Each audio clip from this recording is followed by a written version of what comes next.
The night is quiet now. The warm air rests gently over the land, and the great Nile moves through the darkness with patient calm. Its waters do not hurry. They have followed this path for longer than anyone living can remember. Along the banks, tall reeds sway with the smallest touch of the breeze. Somewhere in the distance, a bird calls once before settling again into silence. Far beyond the river, the desert waits beneath a sky filled with countless stars. The sand has finally released the fierce heat of the afternoon, and a cooler breath drifts slowly across the fields.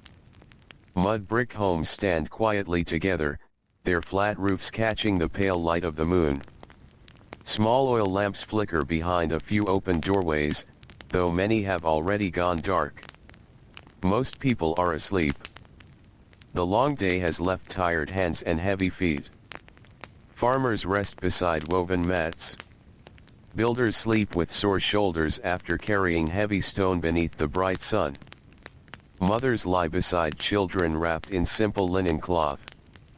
Fishermen dream while the river continues its endless journey only a short walk away. Everything feels slower now. The noises that filled the villages during daylight have almost disappeared. There are no loud voices. No busy markets. No donkeys carrying baskets through dusty streets. Only the gentle sound of water touching the riverbank and the soft whisper of wind moving through date palms. It is during these peaceful hours that we quietly step backward through time. We are not searching for kings tonight. We are not following armies or grand ceremonies. Instead, we are walking beside ordinary people whose names have long been forgotten. Their lives were filled with simple work, repeated day after day beneath the Egyptian sun. Their stories were rarely written on temple walls, yet they shaped the rhythm of this ancient land just as surely as the great river itself. Our journey begins before sunrise, when darkness still covers the valley and the world has not yet awakened. A fisherman slowly opens his eyes. His small home is cool compared to the afternoon heat that will soon arrive.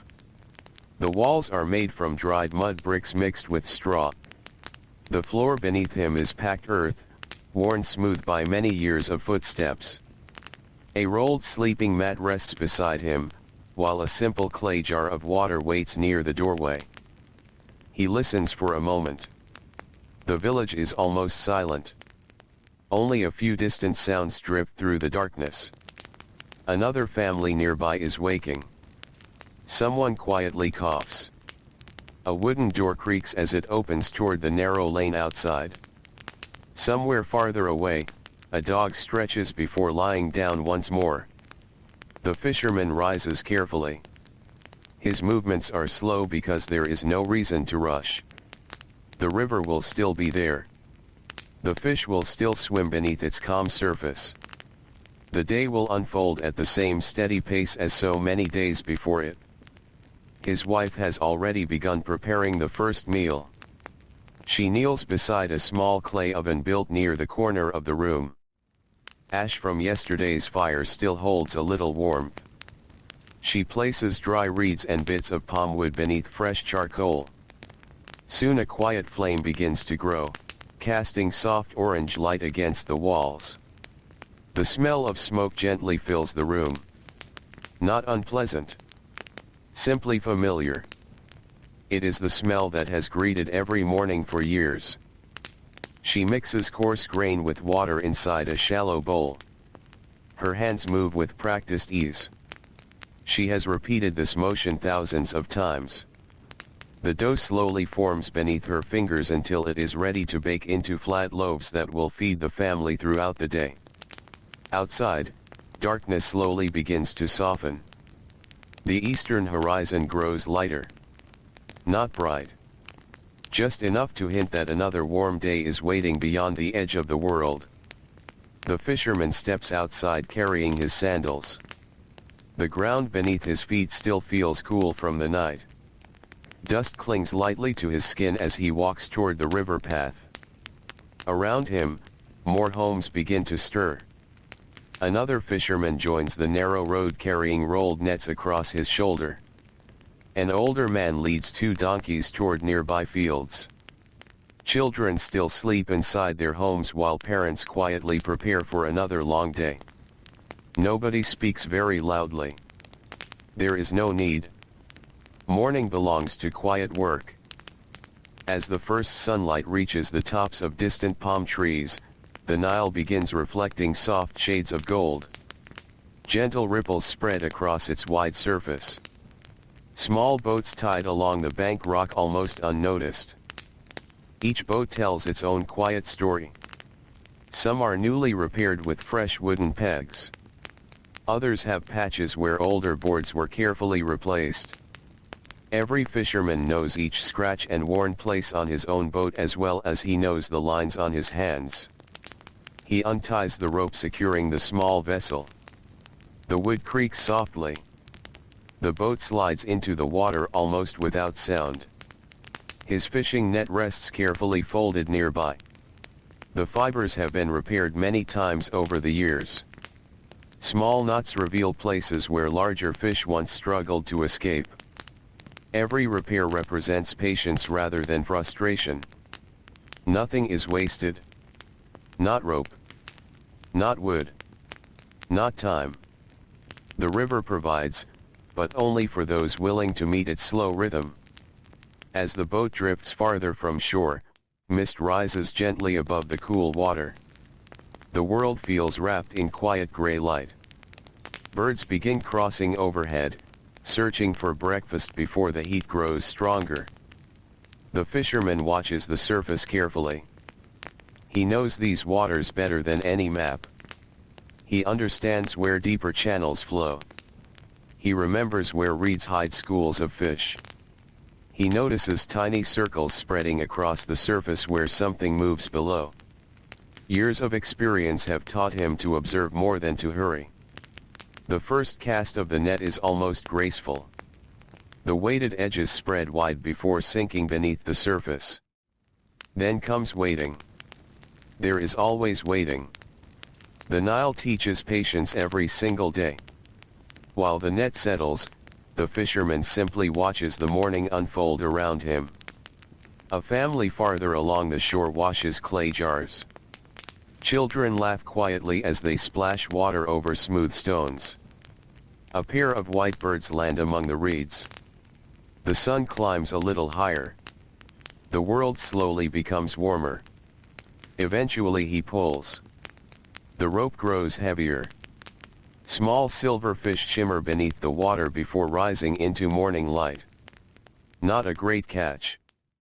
But enough. Enough for today's work to continue. He carefully removes each fish from the net without damaging either the catch or the woven fibers. Every movement is steady and unhurried. The fish are placed inside woven baskets lined with damp reeds to help keep them cool.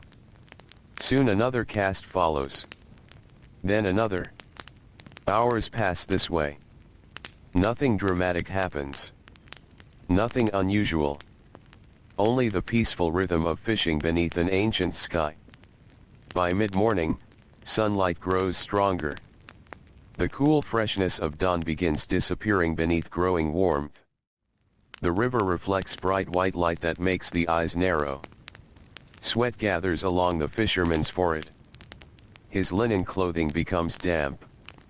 Still he continues. He understands the afternoon will bring another kind of work entirely. Catching fish is only half the task. Keeping them from spoiling is just as important. As the baskets slowly fill, he turns the boat back toward shore. Other fishermen return as well. Some smile quietly after a successful morning. Others carry fewer fish today. The river gives differently each morning. No one seems surprised by this. It has always been so. Back in the village, activity has grown steadily. The bakers' ovens have been warm for hours. Fresh bread cools upon woven trays. Children now run through dusty paths chasing one another beneath the growing sunlight. Merchants arrange simple goods beneath cloth shades. Potters shape wet clay while turning wooden wheels by hand. Donkeys patiently wait beside loaded baskets. Everywhere there is movement. Not hurried movement. Steady movement. The kind repeated across generations. The fisherman carries his baskets toward an open drying area near the riverbank. This place receives full sunlight throughout the afternoon. Flat stones and wooden drying racks have been arranged carefully across the open ground. Women and older children are already preparing the space. Fresh reeds are laid neatly beneath woven mats. Clay bowls filled with coarse salt stand nearby. The air already carries a faint scent of fish mixed with warm earth and river water. Soon today's real work begins. Each fish must be cleaned carefully. Sharp bronze knives remove scales with practiced strokes. The work requires patience more than strength. Hands become slippery. Water must be poured often. Flies appear quickly under the rising heat, though branches tied together help brush many away. The fish are opened gently. Their insides removed. Every usable part is saved whenever possible. Very little goes to waste. The cleaned fish are rinsed once more using fresh river water before being rubbed with generous handfuls of salt. Salt is precious. It helps preserve food through hot weather. Without it, many catches would spoil long before reaching hungry families. The workers know exactly how much to use. Too little invites decay. Too much wastes valuable supplies. Each fish is then placed carefully upon drying racks where sunlight and warm desert air will slowly remove moisture throughout the long afternoon. Rows begin stretching across the open ground. Hundreds of silver bodies catch the bright light. Some are small enough to fit easily within a child's hand.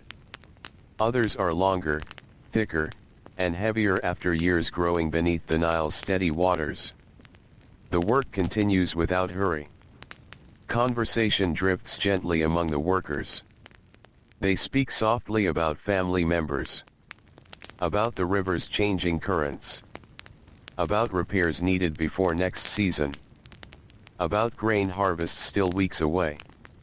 No one raises their voice. The afternoon itself seems too heavy for loud words. The sun climbs higher. Its warmth settles over every surface. Dust becomes lighter beneath each passing step. The drying fish slowly change beneath the heat. Their shining scales lose some brightness. The scent of salt grows stronger. Warm wind moves gently across the racks, helping nature complete work that no person could hurry. The fishermen rest only briefly beneath woven shades. Clay cups filled with cool water pass from hand to hand. Someone breaks apart fresh bread baked earlier that morning. A small bowl of onions sits nearby. Simple food. Enough to restore tired bodies before work resumes again. Nearby, children help where they can. They chase curious birds away from the drying racks. They carry small baskets of salt. They fetch water from the river. They watch carefully, learning skills that one day will become their own daily routine. No formal lessons are needed. Knowledge passes quietly from hands to younger hands. From careful eyes to curious eyes. The afternoon stretches onward beneath the bright Egyptian sky. Time itself feels slower here. There are no clocks. No bells marking each passing hour. Instead, people measure time by the position of shadows, the warmth of sunlight upon their backs, and the changing color of the river. As the heat reaches its highest point, even conversations become quieter. Many workers move more slowly now. Sweat darkens linen clothing. Faces glisten beneath the relentless sun. The air itself seems almost still. Yet the drying fish remain exactly where they must be. Someone gently turns each one. Another checks the salt. Others inspect the racks for insects or curious animals. The work never completely stops. It simply becomes slower, matching the pace demanded by the afternoon. Across the Nile, fields shimmer beneath the heat. Farmers bend over growing crops. Oxen pull simple wooden plows through soft earth. Farther away, a scribe sits beneath a shaded porch recording grain deliveries onto smooth sheets of papyrus. His brush moves carefully. His ink dries quickly in the warm air. Even his quiet work follows the same steady rhythm as fishing beside the river. Everything in this land depends upon patience. The river rises and falls according to seasons. Grain grows when water allows. Fish appear where currents guide them. People learn early that forcing nature rarely succeeds. Working alongside it brings steadier rewards. So the afternoon continues. Fish drying beneath endless sunlight. Children carrying water. Old fishermen repairing torn nets while waiting. Women preparing evening meals inside cooler homes. Merchants slowly packing goods beneath shaded awnings. And above them all, the wide Egyptian sky remains cloudless, stretching farther than anyone can imagine. The hours pass almost unnoticed, carried gently by warm wind and the quiet breathing of the Nile itself. The afternoon settles even more deeply across the river valley, as though the sun has decided to linger a little longer before beginning its slow journey toward the western horizon. The light grows softer, though the heat still rests heavily upon the earth. Every stone, every mud brick wall, every wooden pole has been warming since morning, quietly storing the day's sunshine. The drying racks remain full. Rows upon rows of fish lie beneath the open sky, each one changing little by little as warm air moves gently across its surface. Their silver shine has faded into softer shades of gray and pale gold. Salt crystals catch the sunlight in tiny flashes that disappear almost as soon as they appear. A fisherman walks slowly between the racks. He does not rush because there is no reason to hurry. Drying fish is work measured in hours rather than moments. Nature must be allowed to finish what careful hands have begun. He bends down beside one rack and gently turns another fish onto its opposite side. His fingers have become rough over many years. Small scars cross his hands, left behind by sharp fins, woven nets, and splintered wood. The skin has grown thick enough that many small cuts no longer trouble him. Nearby, an older woman does the same work with quiet confidence. She has spent most of her life preparing food for her family. Bread, onions, lentils, dates, beans, dried herbs, and fish have passed through her hands almost every day since childhood. She knows without thinking which fish still need more sunlight. She notices which pieces are drying evenly. She gently brushes away a few grains of blowing sand before they settle into the salt. Nothing feels hurried. Nothing feels wasted. The afternoon itself seems to encourage slow movements. Even the breeze arrives softly. It carries the scent of warm reeds growing beside the Nile. There is the faint smell of damp river mud where the water has recently touched the shore. Mixed with it comes the dry scent of straw roofs, baked clay, and distant cooking fires that are just beginning to awaken for the evening meal. Far across the fields, a pair of oxen continue pulling a wooden plow.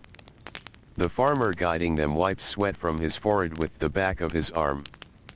His pace has slowed since morning. The animals, too, move steadily without urgency. They know this path as well as he does. Their footprints press into soft earth that was flooded not many months ago. The Nile leaves behind rich black soil each year, and the people know how precious it is. Almost every family depends upon these fields. Grain becomes bread. Flax becomes linen. Vegetables fill clay bowls. Without the river, there would only be dry desert stretching toward the horizon. But today the river has already given another gift. Fish. Enough to dry beneath the afternoon sun. Enough to feed families after fresh catches become scarce.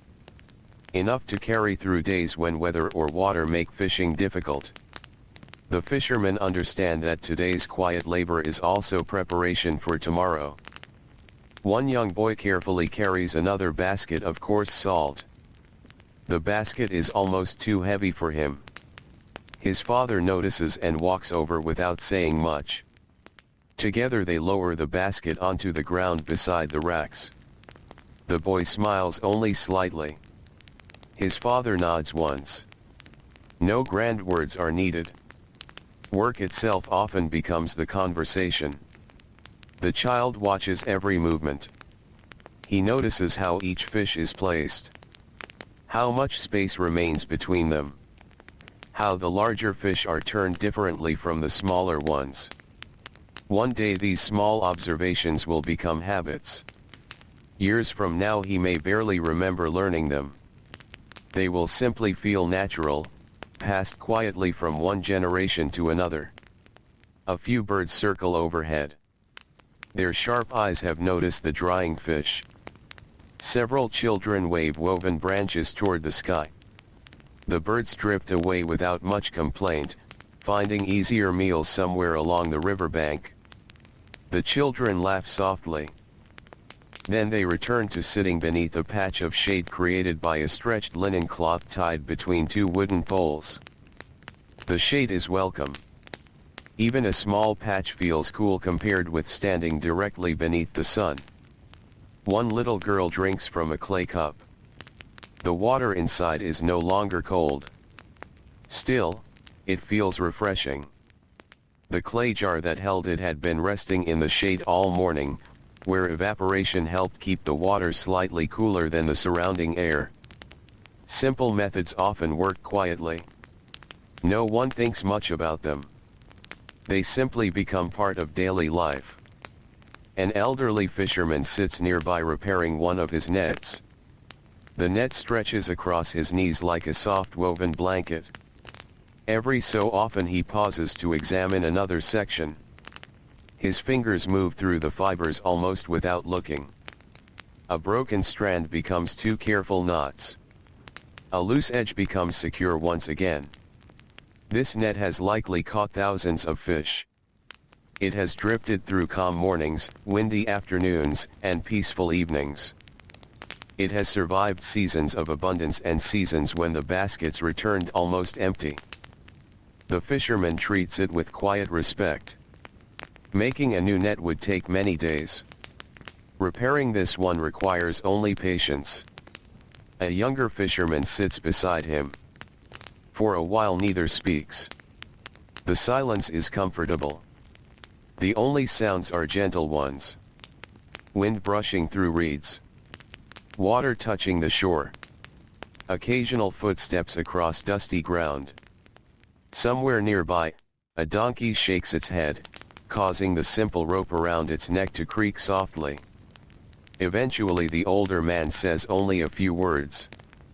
He points toward one section of the net. The younger man leans closer. He studies the repair. Then he nods. No long lesson follows. Much of learning happens this way. Observation. Practice. Quiet correction. The afternoon light slowly begins changing.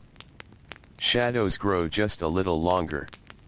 The brightness softens around the edges. Even the fish lying upon the racks seem to glow differently now. The workers notice. Some begin moving finished fish onto woven trays. These pieces have dried enough for today. Others remain where they are, needing another hour beneath the warm sky. Each one is checked by hand. The fishermen gently bend them. Press lightly along the flesh. Feel the firmness created by salt and sunlight. No written instructions exist. Knowledge lives in memory. In experience. In hands that have repeated these motions for decades. A merchant arrives from a nearby village. He walks beside a small donkey carrying empty baskets. Dust rises gently beneath each step. His sandals are worn smooth from many journeys along the river roads. He greets the fisherman quietly. There is no loud bargaining. Everyone knows roughly what today's catch is worth. The conversation moves slowly. Fish will travel to villages farther from the Nile. Some families there rarely catch fresh fish themselves. Dried fish keeps well during travel. It provides food that lasts far longer than the fresh catch brought in during the morning. The merchant examines several trays. He lifts one fish into the sunlight. Turns it over. Nods with quiet satisfaction. Soon several baskets are filled. The donkey waits patiently while each load is balanced carefully across its back. Nothing must tip during the journey. The road ahead is uneven. The merchant thanks the fisherman. They thank him in return. Then he begins walking once more. His figure grows smaller beneath the afternoon sky until the dusty road gently curves out of sight. The village continues breathing at its familiar pace. Potters lift newly shaped bowls into simple kilns. The clay still feels cool and damp. Soon fire will harden each piece. Nearby, a basket maker weaves fresh reeds gathered from the riverbank. His fingers cross each strand with practiced rhythm. The basket slowly grows upward from its circular base. Strong enough for grain. Strong enough for fish. Strong enough to last many seasons if treated with care.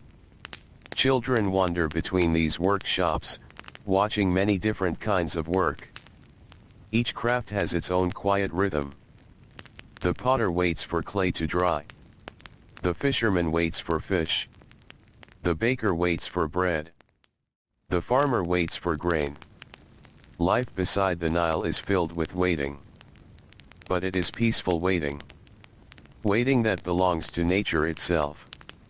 As afternoon slowly leans toward evening, women begin preparing supper inside cool mud brick homes. Grinding stones roll steadily over grain. The soft scraping sound repeats again and again. Flour gathers inside shallow bowls. Someone kneads fresh dough.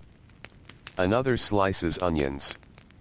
Garlic is crushed beneath smooth stones. Bundles of herbs release gentle fragrance into the warm air. Small cooking fires begin sending thin streams of smoke upward through open roofs. The smell spreads slowly through the village. Fresh bread. Roasting vegetables. Simple stews bubbling inside clay pots. A little fish cooking over glowing coals. Hunger quietly awakens after the long day's work. Back beside the drying racks, the fishermen finish one last careful inspection. The sunlight now reaches them from a lower angle. Golden instead of white. Warm instead of harsh. The heat eases almost without anyone noticing. People straighten their backs. Shoulders relax. Long shadows stretch across the ground. The children who spent much of the afternoon sitting quietly suddenly become more energetic. They chase each other between empty baskets. One little boy finds a smooth stone beside the river. He skips it across the water. It bounces once. Twice. 3 times. Then disappears beneath the calm surface. He smiles to himself. No one scolds him.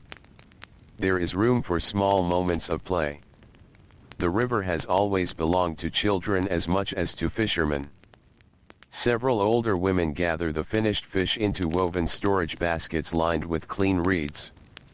The baskets are stacked neatly inside a shaded storage room built from thick mud bricks. The cool interior protects the food from the strongest sunlight. It smells of dry straw, salt, woven reeds, and preserved grain. Shelves hold jars filled with lentils. Others contain dried beans. Bundles of onions hang from wooden beams overhead. Everything has its place. Everything has been prepared carefully for the months ahead. Outside, the Nile reflects the changing sky. The bright afternoon blue slowly softens into pale gold. The first hints of orange appear where the sun approaches the western desert. Boats begin returning one after another. Some fishermen remained on the river longer. Their catches are smaller now. Still, they are welcomed ashore with quiet smiles.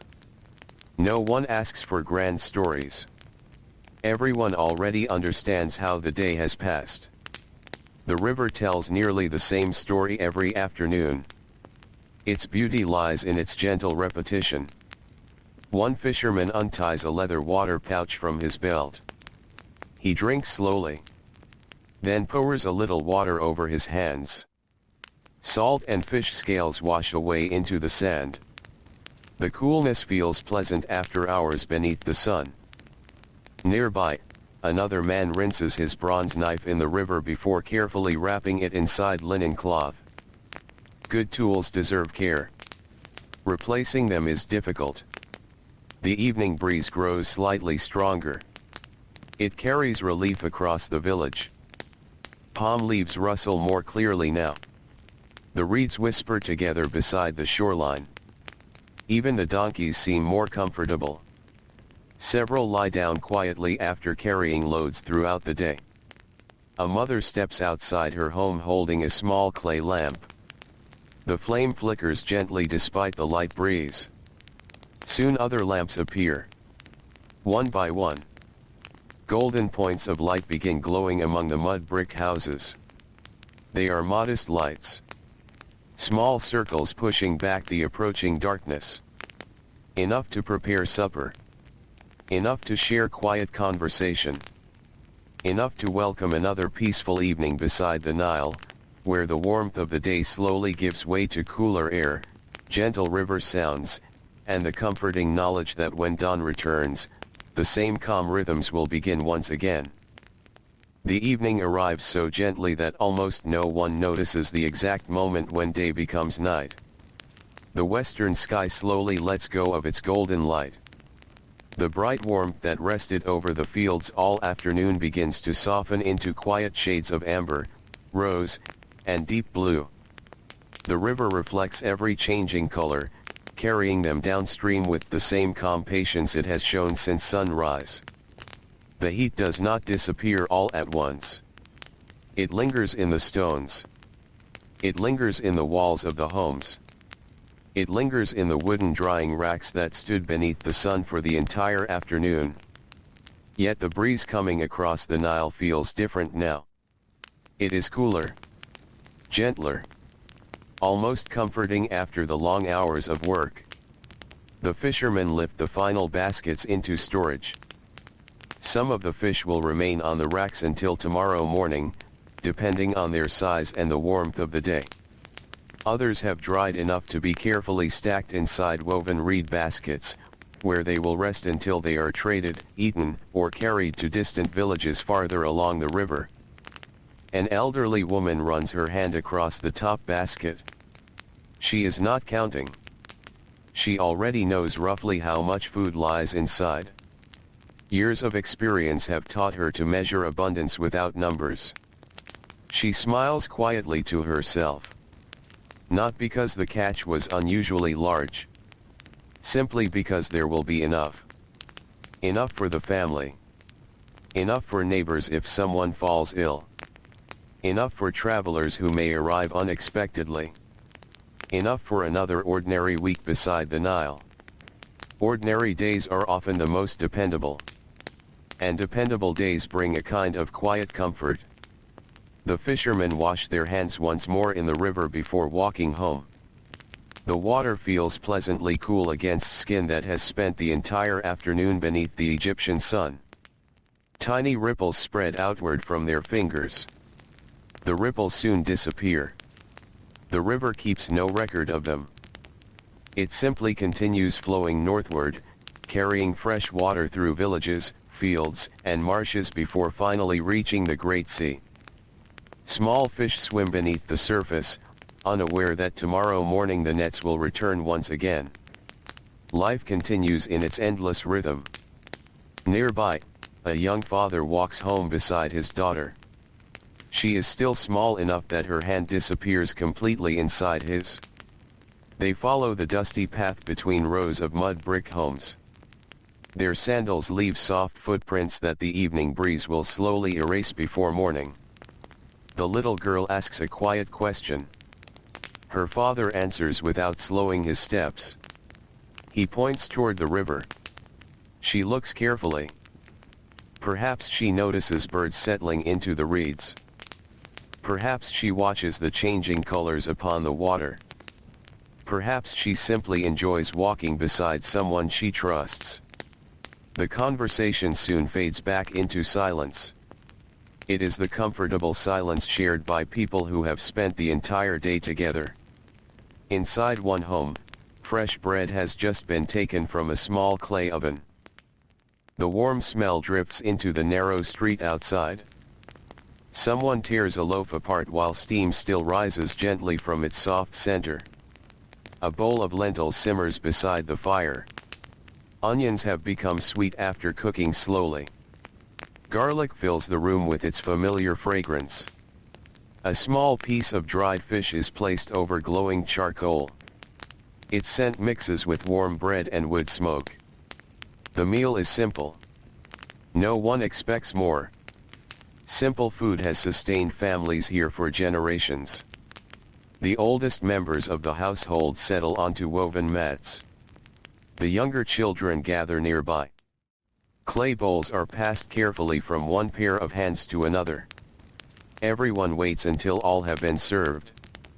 Only then does the quiet meal begin. There is conversation. But not much. The long day's work has left everyone pleasantly tired. Voices remain soft. Someone speaks about repairing part of the fishing net tomorrow. Another mentions that a merchant from a neighboring village may return within a few days. A grandmother reminds one of the children to help gather reeds in the morning. The child nods. Nothing feels urgent. Tomorrow will come soon enough. Across the village, nearly every home shares the same peaceful rhythm. Some families eat outdoors where the evening breeze moves more freely. Others remain inside, where thick mud brick walls still provide welcome shade from the lingering warmth. Oil lamps flicker gently. Their flames dance whenever air moves through open doorways. The shadows they create are soft and slow. The walls seem almost alive beneath the shifting light. Outside, the dusty lanes begin to grow quieter. The merchants have finished packing away their goods. Wooden stalls stand empty now. Clay jars have been covered with woven lids. Baskets have been stacked neatly against walls. The marketplace that hummed gently throughout the day now rests in silence. Only a few people remain outside. Two elderly men sit together beneath a date palm. Neither seems interested in returning indoors just yet. The cooler air feels pleasant after sunset. One of them slowly smooths a length of rope across his knee.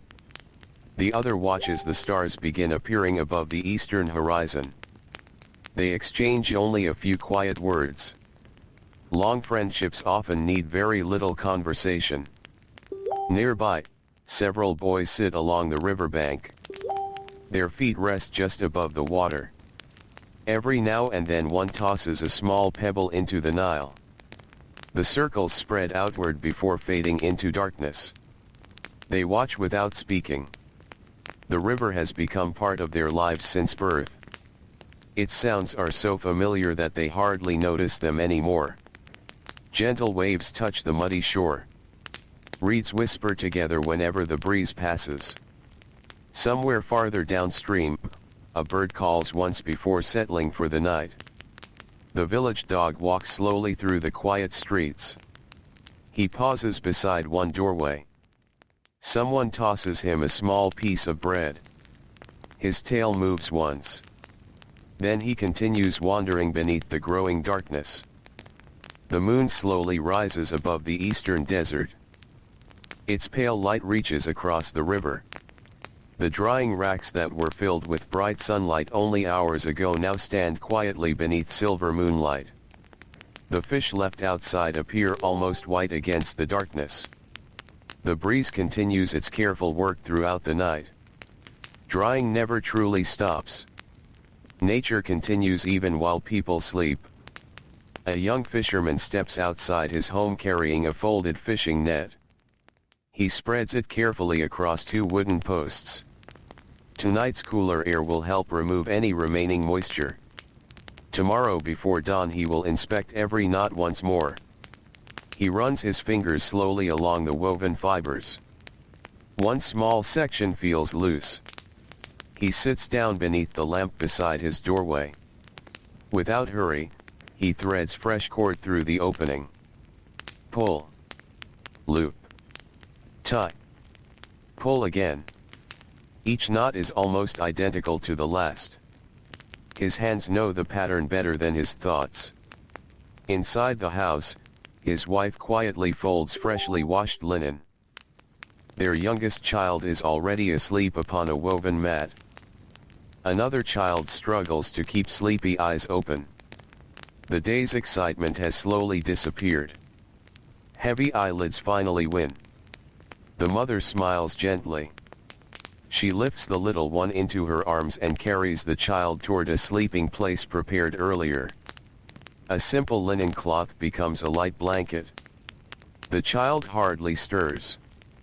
The day's work, play, sunshine, and fresh air have already carried little dreams into waiting. Elsewhere in the village, a scribe finishes one final line upon a sheet of papyrus. The oil lamp beside him has burned low. Its flame grows smaller. He blows gently. The room becomes dark. Tomorrow more records will need writing. More grain deliveries. More fish traded. More names carefully recorded. But tonight the brush is cleaned. The ink jar is sealed. His work rests until sunrise. Farther away, one of the potters checks his kiln. The fire inside has cooled enough that he no longer adds wood. Tomorrow morning he will open it carefully. Perhaps every bowl survived. Perhaps one cracked during firing. Either outcome belongs to the quiet uncertainty of everyday work. He cannot change it now. He simply lets the kiln cool through the night. The stars become brighter. Without the strong sunlight, the sky seems endless. Countless points of light stretch from one horizon to the other. Many people glance upward before going inside. Some recognize familiar patterns. Others simply enjoy the peaceful beauty above them. No one imagines how many generations before them looked at these same stars. No one knows how many generations will do the same after they are gone. The stars ask nothing. They simply shine. Along the edge of the Nile, reeds continue swaying. Tiny insects hum softly among the plants. Frogs begin their evening songs from hidden pools where the river has left small pockets of still water. Their steady voices blend with the flowing river until neither can be separated from the other. The sound becomes part of the night itself. The air carries many gentle scents now. Cooling earth. River water. Palm leaves. Wood smoke drifting from cooking fires that have almost burned away. Fresh bread still resting inside homes. A faint trace of drying fish from the storage buildings near the shore. Nothing feels unpleasant. Every smell belongs naturally to the village. Every sound has its place. One elderly fisherman remains awake a little longer than the others. He walks slowly toward the river alone. His sandals make almost no sound upon the dusty path. He stops where his boat rests against the bank. The rope holding it is still secure. He checks it anyway. Old habits remain dependable companions. He rests one hand upon the smooth wooden side of the boat. The wood feels cooler now. Tomorrow morning it will carry him onto the Nile once again. Just as it did yesterday. Just as it has for many seasons. Perhaps he thinks about the coming day. Perhaps he thinks about nothing at all. Sometimes quiet moments need no thoughts. Only stillness. He listens. The river answers with its endless whisper. The same sound his parents heard. The same sound his grandparents heard. The same sound countless fishermen heard long before anyone could remember their names. It is a peaceful sound. A patient sound. A sound that never seems lonely. One by one, the lamps throughout the village begin disappearing. Each tiny flame fades behind a doorway. Darkness grows deeper. The moon climbs higher. The stars become brighter still. Inside the homes, tired workers stretch out upon woven reed mats stuffed with straw or palm fiber. Some use folded linen beneath their heads. Others simply rest an arm beneath the cheek. Children fall asleep almost immediately. Adults remain awake a little longer, listening to the quiet breathing of family members nearby. Outside, the Nile continues flowing beneath the moonlight. The drying racks wait peacefully for another dawn. The fishing boats rest gently against the shore. The nets hang quietly, ready for morning. And above the silent village, the endless Egyptian night watches over every home with the same calm patience that it has offered for thousands upon thousands of peaceful evenings beside the timeless river. The night grows deeper, though it never feels empty. Silence beside the Nile is never complete. It is made from many quiet sounds resting together. The slow current brushes against the muddy shore. Reeds sway with the lightest breath of wind. Somewhere in the darkness, an owl glides across the river without making a sound. Small insects continue their gentle chorus among the grasses, rising and falling like a distant song that has no beginning and no end. Most of the village sleeps.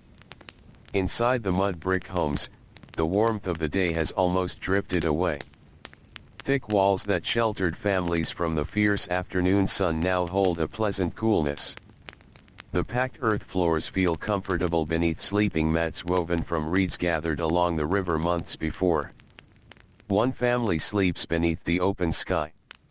Their flat roof has become their bedroom during the warm season. Woven mats cover the smooth surface, and simple linen blankets lie folded nearby if the air becomes cooler before dawn. A young boy turns quietly in his sleep. His day's adventures have already faded into dreams. Perhaps he dreams of rowing a boat like his father. Perhaps he dreams of catching a fish larger than anyone has ever seen. Dreams are free to wander wherever they wish. His mother opens her eyes for only a moment. She listens. The village is peaceful. The river still whispers in the distance. Satisfied, she closes her eyes once more. Across the lane, an old fisherman remains awake. Sleep comes more slowly now than it did when he was young. He sits near the doorway of his home with a small clay lamp beside him. The flame is no larger than the tip of his thumb. It flickers gently whenever the breeze finds its way through the narrow street. His hands rest upon his knees. They have worked almost every day for longer than many children in the village have been alive. The skin is darkened by years beneath the Egyptian sun. The fingers have grown broad and strong from pulling wet nets and lifting heavy baskets. Small white scars cross his knuckles. Each one has its own forgotten story. A sharp fish spine. A rough rope. A splinter from an old boat. A bronze hook that slipped while being repaired. None of these memories seem important anymore. They have become part of him, just as naturally as the lines upon his face. He looks toward the river. Even in the darkness he knows exactly where it flows. He has walked its banks since childhood. Every bend, every patch of reeds, every sandy landing where boats are tied. He could probably find his way there with his eyes closed. Eventually the little lamp burns lower. The old fisherman gently blows across the flame. Darkness returns. Only the moon remains. Its pale light reaches across the roofs and narrow lanes, painting soft silver edges upon everything it touches. Farther along the village, a dog lifts its head. It listens for a moment. Finding nothing unusual, it curls into itself once again. The night belongs to rest. Even the animals seem to understand. Near the edge of the village stands a small storage building where today's dried fish have been placed. Inside, the air is cool and still. Rows of woven baskets rest neatly upon wooden shelves. Each basket has been lined with clean reeds to allow air to move gently around the preserved fish. The room smells faintly of salt. Not sharply. Only enough to remind anyone entering that careful work has filled these shelves. A small mouse explores one corner. It pauses, sniffs the air, then disappears through a narrow crack between two mud bricks. Life continues quietly everywhere. Outside, the moon slowly climbs higher. Its light reaches farther across the fields. The irrigation channels sparkle softly where water still rests. Palm trees cast long shadows that seem almost blue beneath the night sky. Nothing moves quickly. Even time itself feels slower. Several hours pass unnoticed. The stars continue their silent journey overhead. One constellation slowly drifts toward the western horizon while another rises from the east. No one measures these hours with clocks. Instead, the oldest people in the village have learned to recognize the changing sky. They know roughly how much of the night remains simply by looking upward. Long before written calendars reached every household, the heavens quietly kept their own faithful record. Not far from the fishermen's homes, a baker wakes before anyone else. He has done this nearly every day for many years. The night is still dark. The eastern sky has not yet begun to brighten. He stretches slowly. His shoulders feel stiff after yesterday's work. The familiar ache no longer surprises him. He accepts it as naturally as the coming sunrise. Stepping outside, he breathes deeply. The cooler air feels fresh inside his lungs. For a moment he simply stands in silence. He hears the river, the insects, the gentle rustling of palm leaves. Then he begins another ordinary day. His oven waits quietly. Yesterday's ashes remain inside. He kneels and carefully brushes them into a clay container. Some of the charcoal can still be used. Nothing useful is thrown away without reason. Dry reeds are gathered into small bundles. Bits of palm wood are stacked beside the oven. A single spark soon becomes a small flame. The fire wakes slowly, just as the village will. Thin ribbons of smoke rise into the dark sky. Their scent drifts through nearby streets. Anyone who wakes early enough immediately recognizes it. Fresh bread will soon follow. Inside another home, a woman quietly reaches for a clay jar filled with grain. She pours some into a shallow grinding stone. The heavy upper stone begins moving in slow circles. The sound is gentle. Stone against stone. Again. Again. Again. Fine flour gradually gathers around the edges. It is one of the oldest sounds in the village. Perhaps it has remained almost unchanged for hundreds of years. Children often wake hearing this familiar rhythm. It tells them morning is approaching. The woman pauses only long enough to brush loose flour from her hands. Then she adds water. A pinch of salt. She begins kneading. The dough grows smoother beneath patient fingers. Outside, darkness begins changing almost too slowly to notice. The stars nearest the eastern horizon fade first. The sky becomes a softer shade of blue. Not bright. Only slightly less dark than before. Along the riverbank, several fishermen are already awake. They move carefully so they do not disturb sleeping families. One unties a rolled net hanging beneath the roof of his home.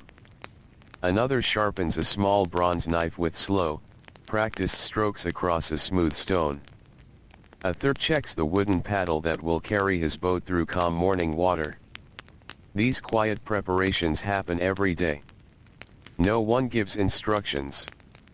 Everyone already knows what must be done.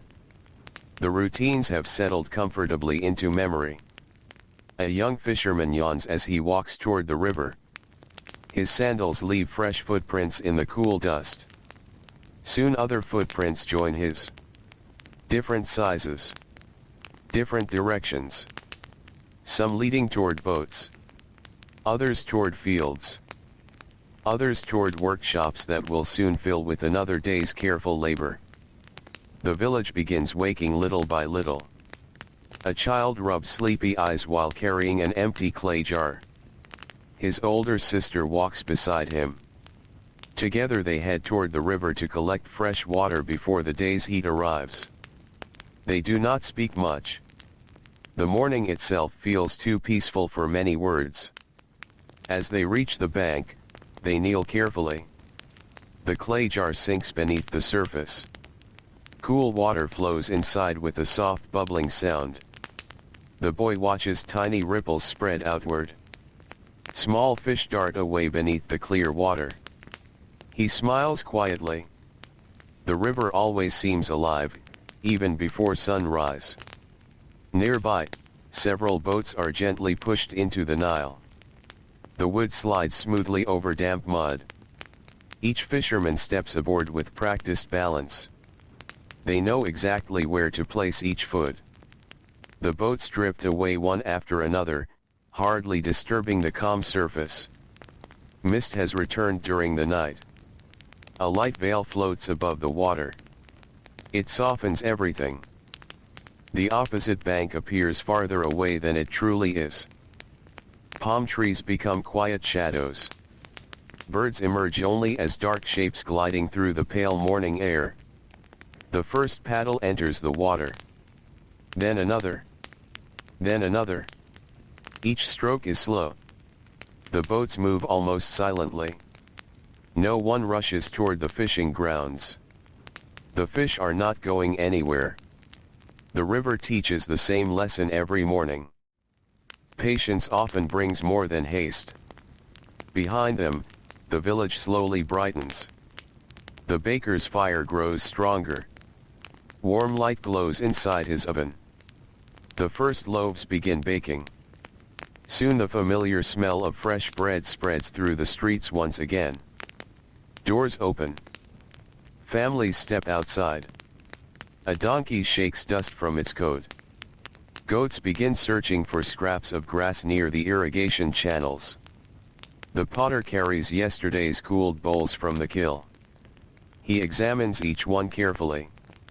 Most survived the firing. One developed a long crack from rim to base. He studies it quietly. There is no anger. Only acceptance. Not every piece succeeds. He places the broken bowl aside. Its clay may still serve another purpose. Perhaps crushed into new mixtures. Perhaps used to strengthen pathways. Even broken things often continue helping.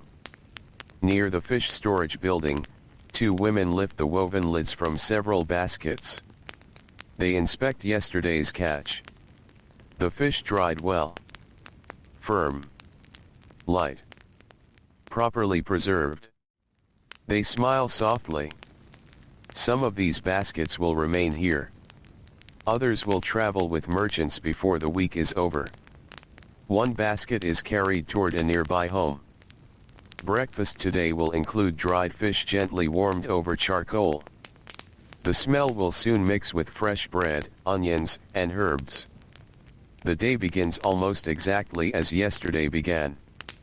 And that familiarity brings comfort rather than boredom. The river still flows. The reeds still whisper. The ovens still glow. The nets still wait. The drying racks stand ready beneath another cloudless Egyptian sky, prepared to receive whatever gifts the Nile quietly offers through the patient hands of those who rise before the sun and spend another long, peaceful afternoon drying fish beside the timeless river. The first light of morning spreads gently across the Nile, touching the water long before it reaches the rooftops of the village. The river seems to awaken from silver into gold. Small ripples catch the growing sunlight, each one reflecting a tiny flash that disappears almost as soon as it appears. The mist that rested upon the water during the night slowly begins to lift. It drifts upward so quietly that no one notices the exact moment it becomes part of the morning air. The fishermen are already far from the shore. Their boats move slowly across the broad river, each carried by steady hands and calm water. From a distance they appear no larger than floating reeds. The paddles rise and fall with an easy rhythm that has changed very little through countless generations. One fisherman pauses. He rests his paddle across the side of the boat and simply listens. Morning beside the Nile has its own voice. Birds hidden among the papyrus call to one another. A fish breaks the smooth surface for only a heartbeat before disappearing again. The breeze carries the faint rustle of reeds growing thick along the edge of the river. Somewhere behind him another boat creaks softly as its wooden frame shifts with the current. Nothing feels hurried. Even the birds seem content to begin the day slowly. The fisherman lowers his net. The woven fibers slip quietly beneath the surface, disappearing into water that has reflected the same sunrise for thousands of years. He waits. Waiting has always been part of fishing. Sometimes it lasts only a few moments. Sometimes much longer. He does not count the minutes. He watches instead. The changing light. The drifting current. The gentle movement of floating reeds. Patience is as important as the net itself. Farther downstream, another fisherman has anchored near a patch of papyrus. He has visited this place many times before. The water here is slightly deeper. The current moves differently around the reeds. Fish often gather where shade meets sunlight. He knows these small details without needing to explain them. Years of quiet observation have become knowledge. Knowledge has become habit. And habit has become a peaceful part of life. Along the eastern bank, the village continues to wake. Smoke rises from more ovens now. Thin gray ribbons drift upward into the clear sky before fading into the bright morning light. The smell of fresh bread spreads through every narrow lane. Warm flour. Baked grain. A touch of wood smoke. It is a comforting scent that greets nearly every sunrise. Children begin appearing outside their homes. Some carry small baskets. Others hold clay jars almost as large as themselves. Their sleepy faces slowly brighten as the cool morning air touches their skin. A little boy carefully balances an empty jar against his shoulder. His older brother walks beside him. Together they follow the familiar path toward the river. They have walked this road so many times that neither needs to think about where to step. The ground beneath their sandals is still cool. Fine dust rises gently around their feet before settling again. They pass neighbors with quiet smiles. A woman carrying freshly kneaded dough toward the baker. An old man sweeping yesterday's dust away from the entrance of his home with a bundle of dry reeds. A merchant adjusting the woven cover over his goods before the morning sun grows stronger. Each person has begun another ordinary day. No one speaks loudly. Morning belongs to gentle voices. At the riverbank the brothers kneel together. The younger one leans carefully over the edge while the older steadies the jar. Water flows inside with a soft bubbling sound. The clay vessel grows heavier. Together they lift it onto the older brother's shoulder. The younger boy reaches down once more. He cups both hands into the cool water. Then splashes his face. Tiny drops sparkle in the sunlight before disappearing. He laughs quietly. The sound carries only a short distance across the calm shore. Nearby, an elderly woman washes linen clothing against a smooth flat stone. Her movements are slow and even. Dip. Rub. Rinse. Lift. Again. Again. Again. The cloth becomes clean little by little. She spreads each piece across nearby reeds where the morning breeze can begin its work. The white linen glows brightly beneath the rising sun. Back in the village, the baker removes the first loaves from the oven. Each flat loaf is placed carefully upon woven trays to cool. The crust has become lightly golden. Steam escapes through tiny cracks. The baker smiles almost without realizing it. Good bread has its own quiet satisfaction. Soon people begin arriving. Some bring grain to exchange. Others carry vegetables. A fisherman offers a few freshly caught fish that were too small for drying but perfect for today's meal. Trade happens naturally. No written agreement is needed. People know one another. Trust has grown slowly over many years. The baker wraps several warm loaves inside clean linen. The fisherman thanks him. Then each continues with the day's work. Near the center of the village, the potter arranges yesterday's finished bowls upon a low wooden table. The sunlight reveals their soft reddish color. Some are large enough to hold grain. Others are small cups for water or oil. One child reaches toward a polished bowl with curious fingers. His mother gently guides his hand away. The child nods. He understands. The bowls took many careful hours to shape. Care deserves respect. The potter brushes a little dust away with the palm of his hand. He notices a tiny mark near the rim of one vessel. Almost no one else would ever see it. He smiles anyway. Perfect things are rare. Useful things are enough. The fishermen begin returning as the sun climbs higher. Their baskets hold another morning's catch. Some boats carry more than others. No one seems disappointed. The Nile has always given differently from one day to the next. The important thing is that it continues giving. The boats slide gently onto the muddy shore. Ropes are tied. Paddles laid aside. Baskets lifted carefully onto waiting shoulders. Fresh fish glisten in the growing sunlight. Their scales shine like polished silver. Children gather nearby to watch. One little girl points toward an unusually large fish. Her grandfather laughs softly. He remembers catching one even larger when he was much younger. Whether the memory has grown slightly with time hardly matters. The story itself is comforting. The fish are carried toward the familiar drying place. Yesterday's work has already made the area ready. The racks stand clean beneath the open sky. Fresh reeds have been placed where needed. Clay bowls filled with salt wait beneath simple cloth covers.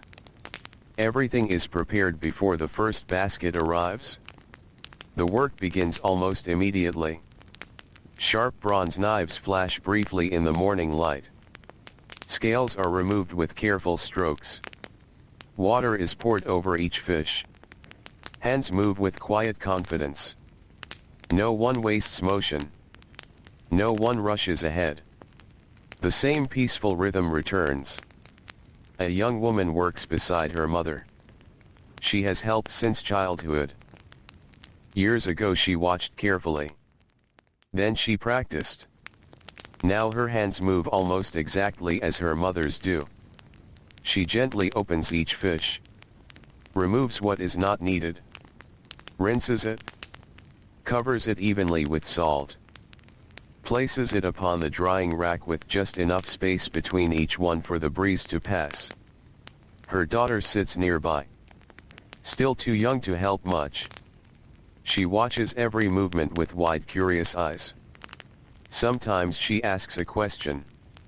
Sometimes she simply observes in silence. Learning often begins this way. Not through lessons. Not through long explanations. Only by sharing ordinary days. The morning breeze continues flowing across the river. It carries away the last traces of cool night air. Soon the warmth will grow stronger. The workers know this. They welcome the early hours while the sun remains gentle. Birds visit the shoreline searching for insects stirred by the activity. A white egret steps carefully through shallow water. Its reflection moves beneath it like another quiet bird. Without warning it lowers its long neck. A tiny fish disappears. Then the bird continues walking as though nothing unusual has happened. Nature follows its own calm routine beside the river. Every creature has its work. Every creature has its place. Beyond the village, farmers have already entered the fields. Their feet sink slightly into the rich dark soil left by the Nile's floods. Wooden hoes rise and fall with slow steady movements. Seeds are scattered. Young plants inspected. Irrigation channels opened a little wider. The work is not loud. Only the soft sounds of earth being turned. Water moving gently. Occasional voices drifting across the fields. The smell of damp soil mixes with the scent of growing grain. It is a smell full of quiet promise. Back at the drying racks, the first rows begin filling once again. Fish lie side by side beneath the widening morning sky. The salt catches the sunlight in tiny white crystals. A fisherman steps back for a moment. He wipes his forehead with a strip of linen. The day has only just begun. Already the warmth is returning. He takes a long drink from a clay cup filled with cool river water. Then he returns to work without complaint. Nearby, an elderly woman hums a tune so softly that it almost disappears beneath the sound of the breeze. No one joins in. No one asks her to stop. The quiet melody becomes part of the morning itself. It blends with the rustling reeds. With distant birds. With gentle conversation. With the slow breathing rhythm of a village beginning another peaceful day beside the Nile. As the sun climbs higher into the cloudless Egyptian sky, shadows beneath the drying racks grow shorter. The familiar scent of salt, fresh fish, warm reeds, river water, and baking bread settles once again over the village, wrapping every ordinary task in the calm, unchanging rhythm that has guided these people through season after season, allowing another quiet morning to unfold with the same patient grace as all the mornings that came before it. The sun climbs a little higher with each passing moment, though no one in the village measures its progress by numbers. Instead, they notice the changing length of the shadows. The shade beside a mud brick wall becomes narrower. The cool patch beneath a date palm slowly moves across the dusty ground. The light upon the river changes from pale gold to bright silver. These are the quiet clocks of the Nile. They have guided daily life for generations. The fishermen continue their careful work beside the drying racks. The morning breeze still carries enough coolness to make the labor comfortable. Before long, the stronger heat of midday will settle across the valley, but for now the air remains pleasant. One man gently spreads another row of fish across a woven mat. He leaves just enough space between each one. Not too close. Not too far apart. The breeze must be allowed to move freely around every fish. Too little air slows the drying. Too much handling risks damaging the flesh. The balance has been learned through many seasons. He no longer thinks about each movement.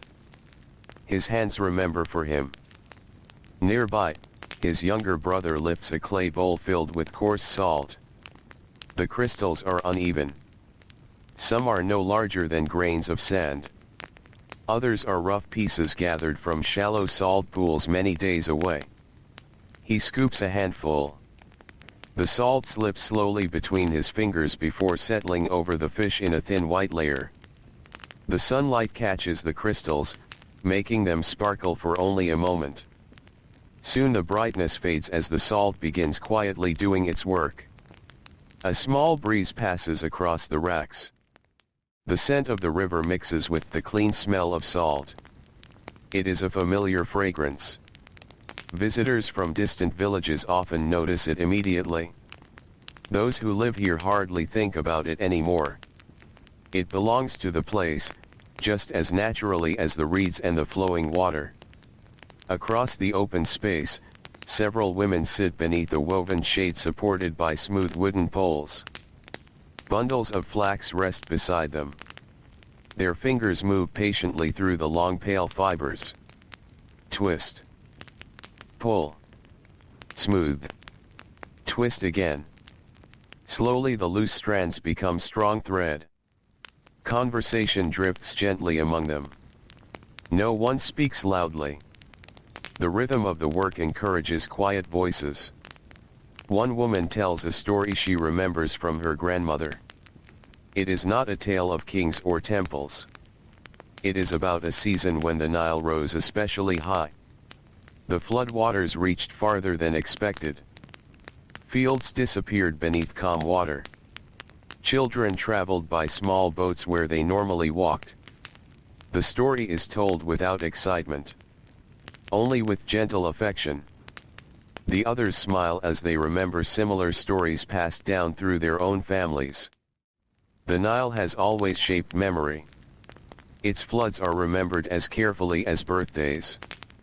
Its changing water marks the passing of years. Nearby, an elderly basket maker sits cross-legged upon the ground. Fresh reeds lie in neat bundles beside him. They were cut only yesterday while they were still green and flexible. Now they bend easily beneath his hands. He begins with a simple circle. One reed crosses another. Then another. The pattern slowly grows. It widens little by little until the base of a basket begins to appear. A young girl watches from only a few steps away. She leans forward whenever his hands move. Sometimes she tries to copy the weaving using shorter pieces of reed gathered from the ground. Her small basket quickly becomes uneven. One side rises higher than the other. The old man notices. He smiles kindly. Without saying much, he reaches over and gently adjusts 2 reeds. Suddenly the shape becomes steadier. The girl smiles. She begins again. Learning often happens in these tiny moments. Not through long instruction. Only through quiet example. The village breathes with the same peaceful rhythm as the river itself. The baker has already finished most of the morning's bread. His oven still holds gentle warmth. He sweeps away loose ash with a bundle of palm fibers. The ashes are placed into a clay pot. Some will later be mixed into gardens. Nothing useful is wasted. Fresh loaves cool upon woven trays. The smell continues drifting through nearby streets. Children passing the bakery often slow their steps.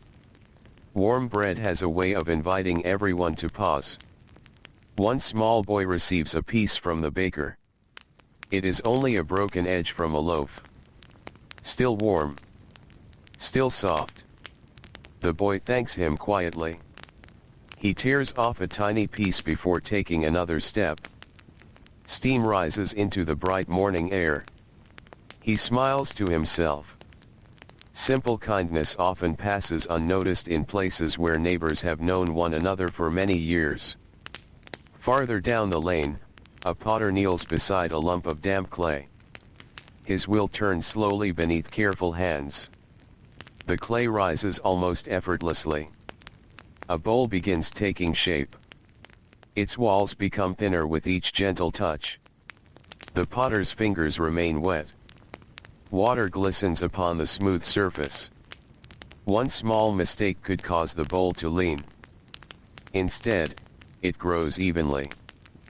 Calm hands create calm work. The potter seems almost as peaceful as the clay itself. A donkey walks slowly past the workshop carrying 2 baskets filled with onions. Its owner walks beside it rather than behind.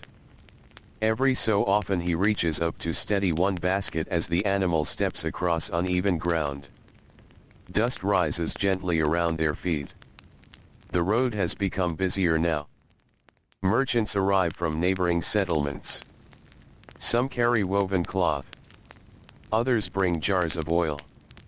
One man leads a pair of goats. Another pushes a small wooden cart loaded with bundles of papyrus. They greet familiar faces with quiet nods. There is no loud marketplace. Only steady movement.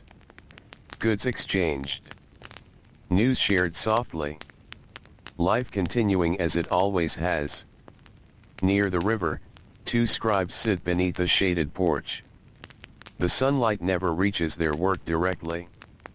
That is exactly how they prefer it. A sheet of smooth papyrus rests before each man. One carefully sharpens the end of a reed pen. The other gently stirs black ink inside a tiny clay dish. Their work is slower than fishing. Slower even than weaving. Each symbol must be placed carefully. Each mark carries meaning. One records grain deliveries. Another notes fish traded to passing merchants. The scratching of reed against papyrus is almost too soft to hear. Yet it continues steadily throughout the morning. Occasionally one scribe pauses. He lifts his eyes toward the river. Perhaps to rest them. Perhaps simply to enjoy the view. The Nile has a calming effect upon nearly everyone who spends time beside it. Even work that requires great attention seems easier when the river is nearby. Along the shoreline, children continue finding their own quiet adventures. A group gathers smooth shells left behind after the last flood. Another child carefully builds tiny walls from damp mud. He shapes them into miniature houses no taller than his hand. He presses little sticks into the roofs. Perhaps they are palm trees. Perhaps they are fishing poles. Only he knows. His younger sister watches. Then begins building one beside his. Soon they have created a tiny village. The next gentle wave reaches the shore. Water slips quietly across the sand. The little houses soften. One wall leans. Another disappears completely. The children simply laugh. Then they begin again. Building is enjoyable. So is rebuilding. Nothing has truly been lost. An old fisherman notices them as he carries another basket toward the drying racks. He remembers doing much the same when he was young. The memory stays with him for a while. Then his attention returns to the work before him. Several fish need turning. The morning sun has already dried one side more quickly than the other. He bends carefully. Each fish is lifted and turned with gentle hands. The salt has begun drawing moisture toward the surface. Tiny drops glisten briefly before the breeze carries them away. Nature continues its patient work. The fisherman merely assists. Nearby, another worker checks the wooden racks themselves. The frames must remain sturdy. One loose peg could cause an entire row of fish to fall into the dust. He presses against each joint. Everything feels secure. Satisfied, he brushes away a few dry leaves carried by the wind. Maintenance is quiet work, often unnoticed. Yet it keeps everything ready for another day.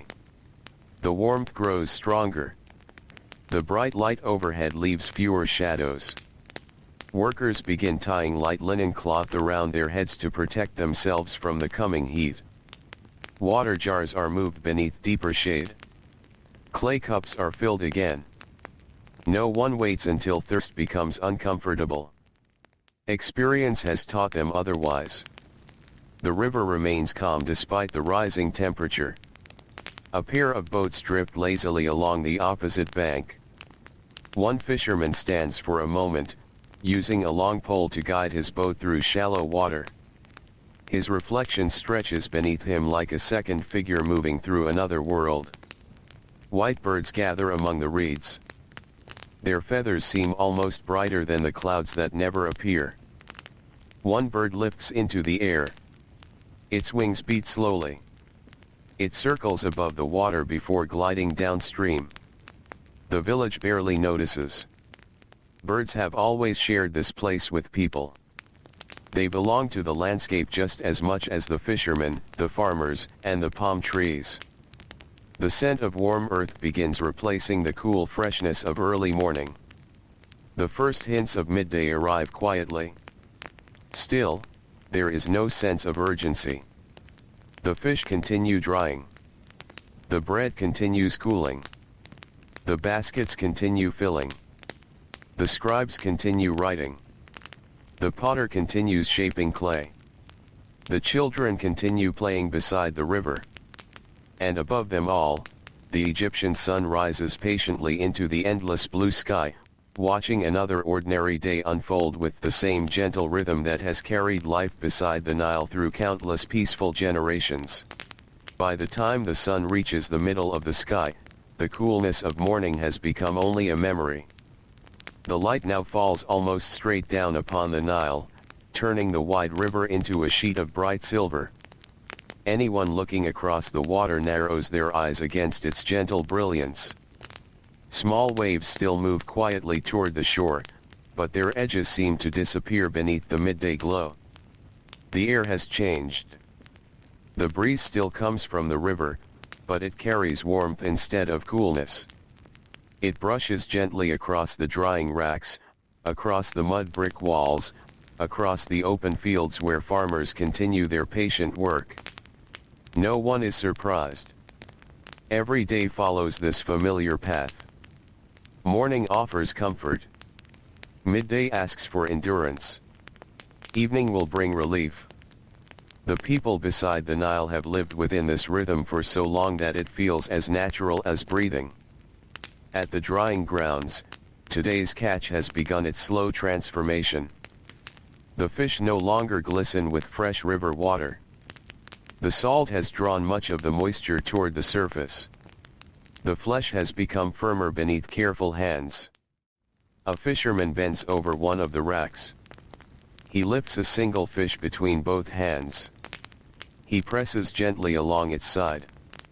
Then he nods almost to himself before laying it back into its place.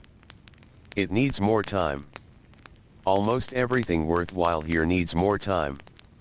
Nearby, another fisherman stretches his back. The muscles across his shoulders have grown tired after several hours of standing. He rolls one shoulder slowly.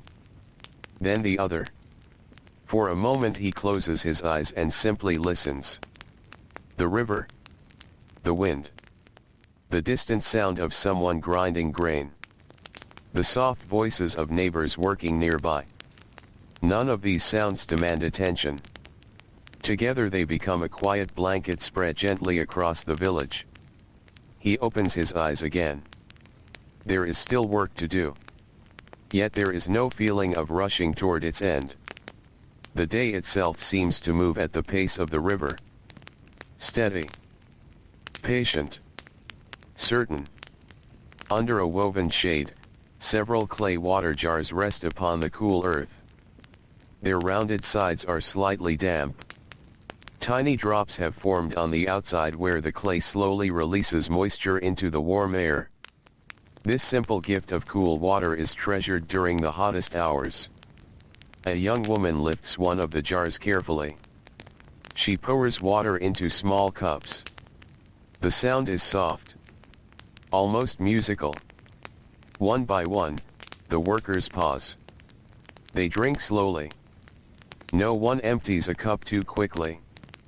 The coolness deserves to be enjoyed.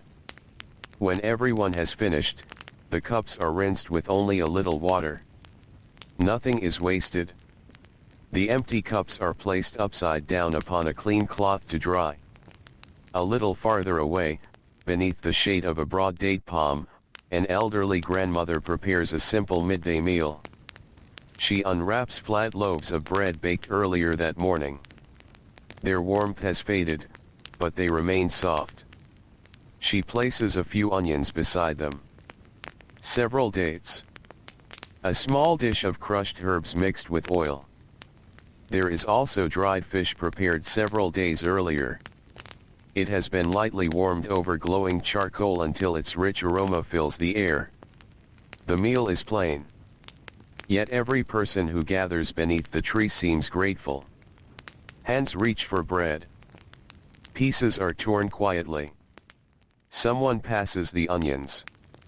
Another offers dates to a child sitting nearby. The conversation is gentle. One man speaks about repairing the roof before the next season of rain.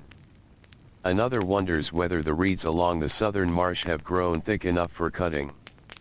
A woman mentions that her youngest son has begun learning to tie fishing knots. Everyone smiles. Children grow quickly. Soon enough, another pair of hands will help with the work. The meal lasts longer than necessary. Not because there is much food. Because the shade feels pleasant. The chance to rest together is welcome. Even silence becomes part of the gathering. Nobody seems uncomfortable when no one speaks. The breeze fills those quiet moments perfectly. Beyond the shade, the drying fish continue resting beneath the sun. The workers know they should not leave them unattended for long. Birds have sharp eyes. Cats sometimes wander close. Even the wind can shift a loosely placed fish if it grows stronger. After a little while, everyone returns to the racks. An older fisherman walks slowly between the rows. His pace is unhurried. He carries no tools. Only experience. He stops every few steps. Looks carefully. Turns one fish. Moves another slightly farther apart. Brushes away a dry leaf carried by the breeze. Small actions. Almost invisible. Yet together they shape the day's work. Across the river, farmers have begun resting as well. Several oxen stand quietly beneath scattered trees. Their breathing is slow. Their ears flick now and then to chase away insects. Wooden plows lie beside the fields where they were left only moments earlier. No one expects animals to work through the hottest part of the day. They deserve rest just as people do. The fields themselves seem peaceful. Young grain sways gently whenever the breeze returns. Irrigation channels sparkle beneath the sunlight.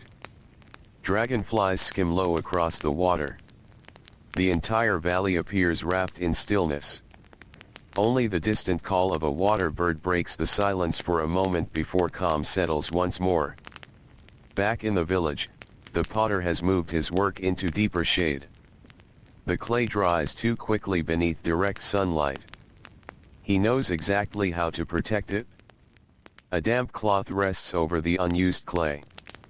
Every so often he sprinkles a few drops of water across it.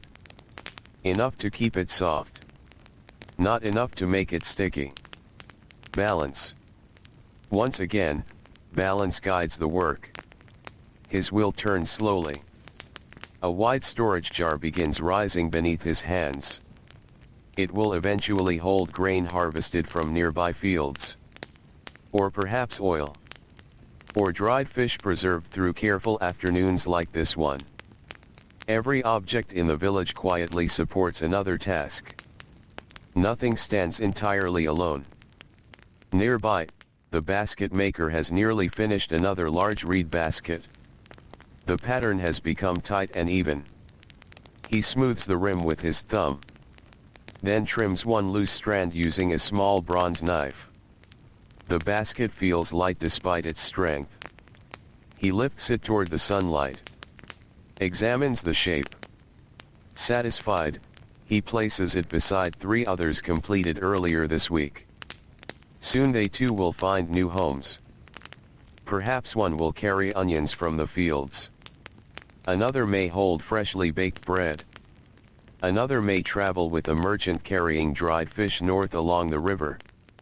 Their journeys have not yet begun. For now they simply wait. A little boy wanders close to the drying racks carrying a small woven fan made from palm leaves. Without being asked, he begins gently waving it near one corner where flies have gathered. His movements are serious. He wants to help. An older fisherman notices. He smiles warmly. "Thank you," he says softly. The boy stands a little taller. His task may be small, yet it matters. Every pair of hands matters here. As the hours pass, the light begins changing almost too slowly to notice. The fierce brightness of noon softens ever so slightly. The shadows, which had nearly disappeared beneath people's feet, begin stretching once more. The workers sense the change before they truly see it. The hardest heat has begun to pass. A quiet feeling of relief settles over the village. One woman steps toward the river carrying several empty clay bowls. She kneels at the water's edge. The river is cool against her hands. She rinses each bowl carefully. Tiny circles spread across the surface. A school of small fish darts away from the movement. She smiles as she watches them disappear into deeper water. The Nile always seems full of small surprises. Never dramatic. Simply gentle reminders that life continues beneath the surface. Farther along the bank, 2 brothers repair a wooden paddle. A small crack has appeared near its edge. They smooth the damaged place with a stone. Then fit a thin piece of wood into the opening. Plant resin warmed over a tiny fire seals the repair. They wrap the paddle tightly with cord until the resin cools. Tomorrow it will be ready again. Making things last is part of everyday life. A well-cared-for tool often serves a family for many years. Replacing it is always harder than repairing it. The fishermen understand this deeply. Their boats receive the same careful attention. Each evening they inspect the hulls. Each week they tighten ropes. Each season they replace worn pegs before they fail. The boats, like the people, grow older little by little. Yet with patience and care, they continue their quiet work beside the timeless river. As afternoon slowly approaches, the drying fish release a richer scent into the warm air. Salt. Sunshine. Fresh river life becoming food for weeks yet to come. The aroma drifts gently through the village, mixing with the smell of bread cooling on woven trays, clay warming beneath the sun, reeds drying beside the water, and distant cooking fires that will soon be lit once more. Everything blends together into the familiar fragrance of ordinary life. Nothing about it is grand. Nothing seeks attention. It is simply another peaceful day along the Nile, where patient hands, warm sunlight, and quiet routines continue weaving the gentle rhythm of a world that asks for very little except time, care, and the willingness to move as slowly as the river itself. The afternoon settles over the Nile with the quiet confidence of something that has happened every day for thousands of years. The strongest heat has begun to ease, though warmth still rises from the ground with every step. The mud brick walls continue releasing the sunlight they gathered through the long morning. Wooden drying racks feel warm beneath careful hands. Even the broad stones beside the river hold the memory of the day's bright sky. The fishermen notice these small changes without speaking of them. One man reaches down to turn another row of fish. The flesh has become firmer now. The salt has nearly disappeared into the surface. He gently presses the side of one fish with his thumb. It bends only slightly. Another hour beneath the afternoon breeze should be enough. He lays it back exactly where it was. Nothing is hurried. The fish have their own pace. The sun has its own pace. The people simply follow both. A warm breeze moves across the open drying grounds. It arrives from the western desert before drifting over the cool waters of the Nile. By the time it reaches the village, it carries two different worlds together. There is the dry scent of warm sand.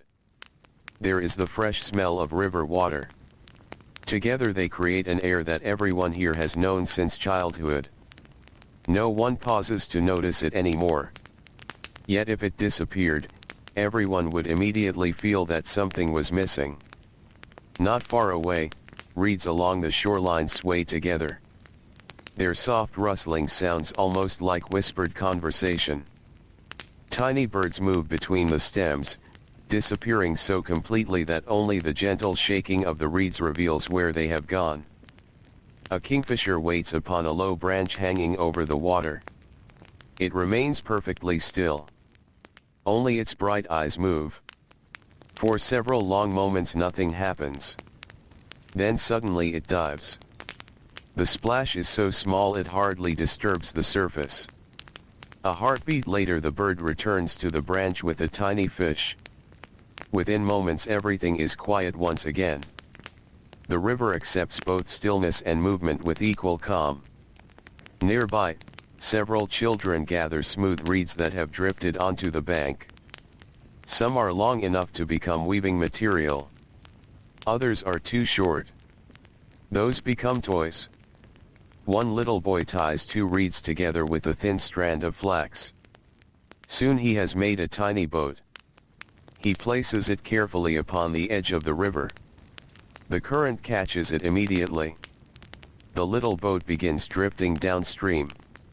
The children walk beside it as long as they can. Sometimes it catches against floating plants. Sometimes it spins slowly in a quiet circle. Eventually it moves beyond their reach. The children stop walking. They wave anyway. Then they return to collecting more reeds. Perhaps tomorrow another tiny boat will begin another short journey. An elderly woman watches them from beneath a date palm. She smiles gently. Long ago she played the same simple games beside this very river. The reeds were different. The children were different. The years were different. But the river looked much the same. It always seems older than memory itself. She adjusts the woven basket resting beside her. Inside are onions gathered earlier in the day. Their dry outer skins make a soft rustling sound whenever the basket is moved. She removes one onion. Its papery layers shine slightly in the afternoon light. Later it will become part of the evening meal. Nothing elaborate. Just another simple supper shared with family. The thought seems enough to satisfy her. Across the village, the baker has begun preparing tomorrow's grain. Fresh sacks are opened carefully. Golden kernels spill into wide clay containers. The grain must be inspected before grinding begins at dawn. He removes a few small stones that found their way into the harvest. Then he gently runs both hands through the grain. It slips between his fingers with a quiet whisper. There is something peaceful about familiar work repeated without interruption. His father once prepared grain in this same way. His grandfather likely did the same. Perhaps his own children will continue after him. The routine asks only for patience. In another corner of the village, A linen maker spreads freshly woven cloth across smooth wooden poles. The fabric moves gently with the breeze. Its pale color almost glows beneath the afternoon sun. She checks each piece carefully. One corner has become slightly uneven. She smooths it with the palm of her hand. The cloth settles into place. Soon it will become clothing. Or bedding. Or perhaps a sail for one of the fishing boats resting quietly beside the river. Nothing here is made carelessly. Time is too valuable. Materials are too precious. Every object deserves careful hands. Near the drying racks, two brothers repair one of the wooden frames. A single crosspiece has begun to loosen after many months beneath the sun. The younger brother holds the beam steady. The older gently taps a new wooden peg into place using a smooth stone. The sound is soft. Tap. Pause. Tap again. The peg slides deeper. One final tap. The frame is strong once more. They test it by pressing gently against each side. Nothing moves. Satisfied, they return to arranging the fish. Maintenance rarely draws attention. Yet it quietly allows every other task to continue. The afternoon light has become warmer now. Instead of the bright white glare of midday, everything carries a softer golden color. The mud brick homes seem richer. The reeds brighter. The water calmer. Even the drying fish appear almost bronze where sunlight touches their salted skin. A fisherman removes his linen head covering for a moment. The breeze cools his damp forehead. He closes his eyes briefly. Not to sleep. Only to enjoy the feeling. When he opens them again, he notices a flock of birds passing high overhead. They fly together without hurry. Their shadows move silently across the fields before disappearing beyond the palm groves. No one wonders where they are going. The birds have their own journeys. The people have theirs. Each follows its own season. A merchant arrives leading two donkeys loaded with empty baskets. He has visited this village many times. The fishermen greet him with quiet familiarity. There is no need for long introductions. He knows where the drying racks stand. He knows which storage building holds the finished fish. The villagers know he will arrive when the roads are dry and the weather is fair. Their lives cross often enough that each meeting feels almost like welcoming an old neighbor. The merchant kneels beside several baskets of dried fish prepared earlier in the week. He lifts one piece carefully. Examines it in the sunlight. Turns it over. The fish is firm. Properly dried. Well salted. He nods with quiet approval. One fisherman begins filling larger travel baskets lined with fresh reeds. Layer after layer is placed carefully inside. The merchant watches closely. Not because he doubts the work. Simply because good packing protects the fish during many days of travel. When the baskets are full, woven lids are tied securely with flax cord. The donkeys stand patiently while the loads are balanced across their backs. Each side must weigh nearly the same. If one basket is heavier, the journey becomes difficult for the animal. The merchant adjusts one rope. Then another. Finally everything rests evenly. He thanks the fishermen. They wish him a safe journey. Soon he disappears along the dusty road leading north beside the Nile. His footsteps fade gradually into the afternoon. Some of today's careful work has already begun traveling toward distant villages. Back at the river, several women wash large clay storage jars. The jars once held grain. Soon they will hold dried fish. Each one is rinsed carefully. The inside is scrubbed with clean reeds. Then the jars are left upside down beneath the sunlight until completely dry. Moisture is the quiet enemy of preserved food. The women know this well. They inspect each jar one final time before carrying it into storage. Nearby, a young girl helps her grandmother braid long strands of flax into rope. At first her fingers move awkwardly. The strands slip apart. She begins again. This time more slowly. The rope grows little by little. Her grandmother says almost nothing. She simply works beside her. The child watches, copies, learns. By the end of the afternoon the rope is still uneven. Yet it is stronger than when she began. Tomorrow it will become better. So will the day after. The village has never expected perfection from beginners. Only patience. Only willingness.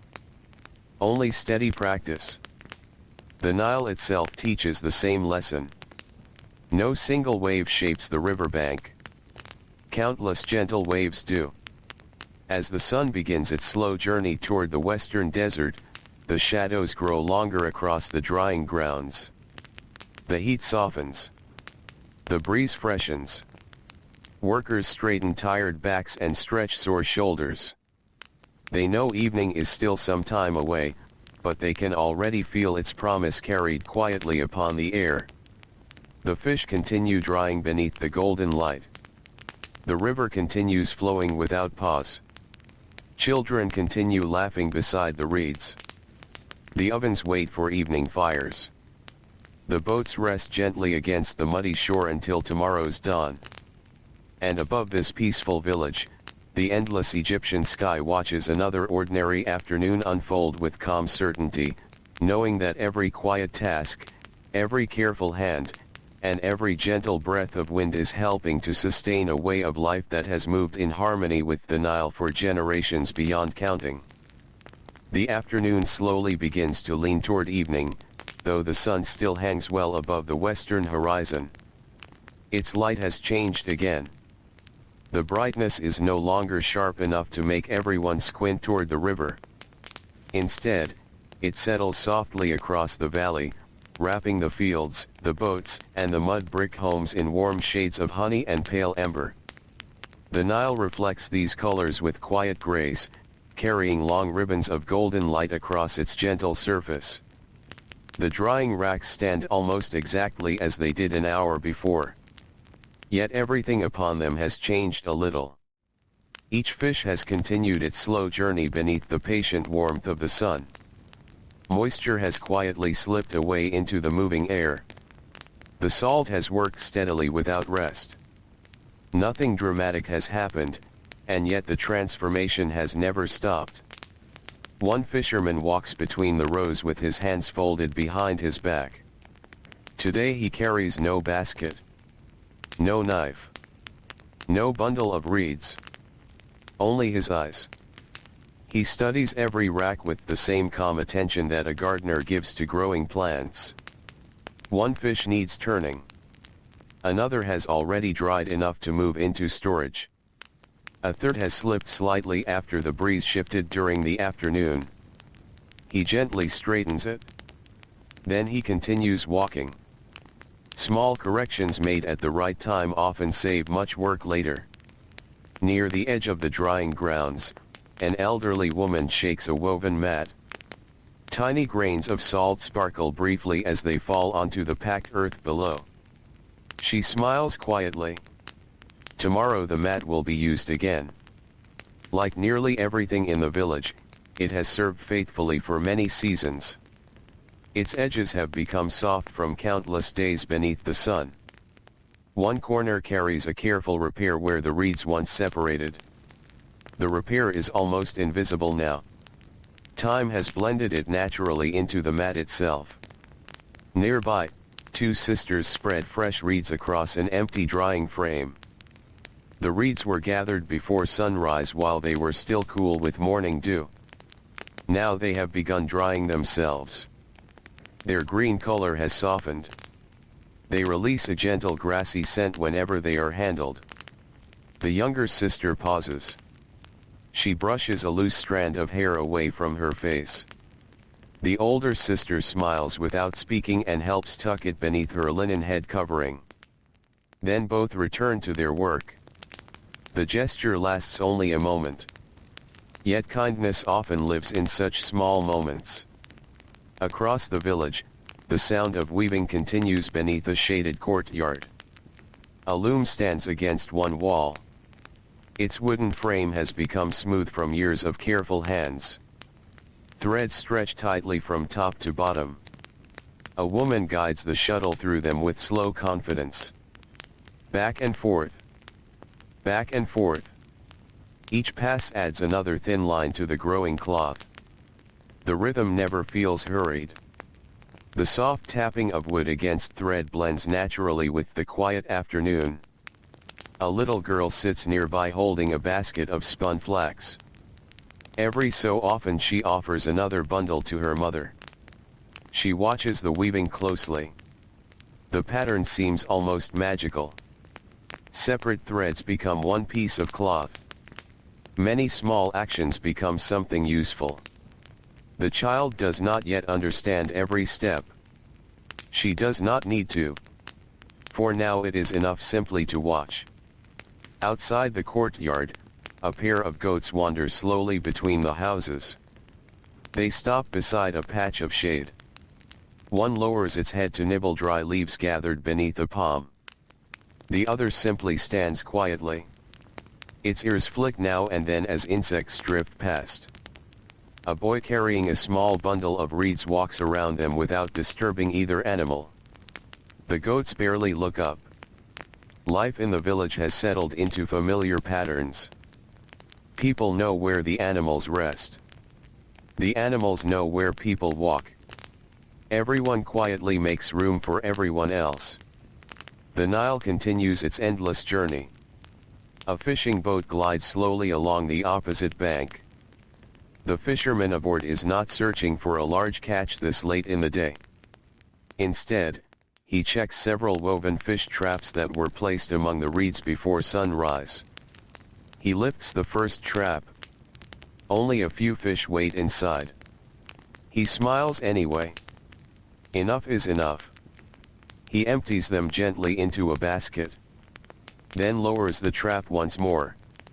The second trap holds even fewer. The third holds several more. He accepts each result with the same peaceful expression. The river owes no one certainty. Only possibility. He has learned long ago to welcome whatever it offers. Farther downstream, several women wash vegetables gathered from nearby gardens. Green herbs float briefly upon the water before being lifted into woven baskets. Long onions are rinsed carefully. A handful of beans is spread across clean linen to dry. One woman laughs softly when a curious duck swims too close to her basket. She gently waves it away. The duck circles once. Then continues paddling downstream as though nothing unusual has happened. The women return to their work. Their conversation flows as gently as the river itself. They speak of ordinary things. A neighbor expecting a child. A roof that needs fresh straw before the rainy season. A wedding that took place many weeks ago. The stories are familiar. Comforting. They belong to daily life rather than great history. Yet these quiet conversations are every bit as much a part of ancient Egypt as temples and monuments. As the afternoon light grows warmer, the potter carries several finished bowls into the sunshine. He places them carefully upon a wooden shelf outside his workshop. The clay has cooled completely. Each bowl produces a clear, gentle sound when lightly tapped with a fingertip. He listens. One. Then another. The sound tells him what his eyes cannot. Strong clay rings clearly. A hidden crack speaks with a duller voice. Today nearly every bowl sings with the bright sound he hopes to hear. He nods with quiet satisfaction. One bowl will soon carry flour. Another dates. Another dried fish prepared beside the river. Their work has only begun. Objects often spend many years serving different families before finally returning to the earth. Close to the shoreline, a grandfather sits beneath a palm with his grandson. Between them lies a length of fishing net. The old man does not repair it himself. Instead, he places the cord into the boy's hands. Slowly he demonstrates one knot. The boy tries. The first knot slips apart. The second becomes tangled. The third almost works. The grandfather smiles patiently. There is no disappointment. Learning grows slowly, just like the reeds along the riverbank. Another attempt. This time the knot holds. The boy's face brightens. The old man gently nods. No long speech follows. The successful knot says enough. Years from now, the boy may not remember this exact afternoon. Yet his fingers will remember. That knowledge will remain with him long after words have faded. The breeze freshens slightly. Palm leaves begin moving with a gentle rustle. A few loose feathers drift across the drying grounds before settling among the reeds. The fishermen notice the changing wind. Several walk together toward the racks. Today's nearly finished fish must be watched carefully now. A stronger breeze can be helpful. But it can also lift lighter pieces if they are not properly placed. One fisherman adjusts the woven mats. Another adds a few smooth stones along the corners. The stones are small, rounded by years beside the river. They hold the mats firmly without damaging the fish. Simple solutions often serve best. Nearby, a woman fills several clay jars with fresh water. She covers each opening with clean linen to keep drifting dust away. The jars are carried into the shade where they will remain cool through the evening. She wipes one jar with a damp cloth. Tiny droplets gather once more along its surface. The coolness hidden inside seems almost miraculous beneath the warm Egyptian sky. Children begin returning from the riverbank carrying small treasures gathered throughout the afternoon. A smooth shell. An unusually shaped stone. A feather left behind by a water bird. One little girl proudly shows her grandmother a tiny reed basket she has woven herself. It leans slightly to one side. Several strands are loose. Her grandmother turns it gently in both hands. Then smiles. "It will carry something," she says softly. "Perhaps only a few dates.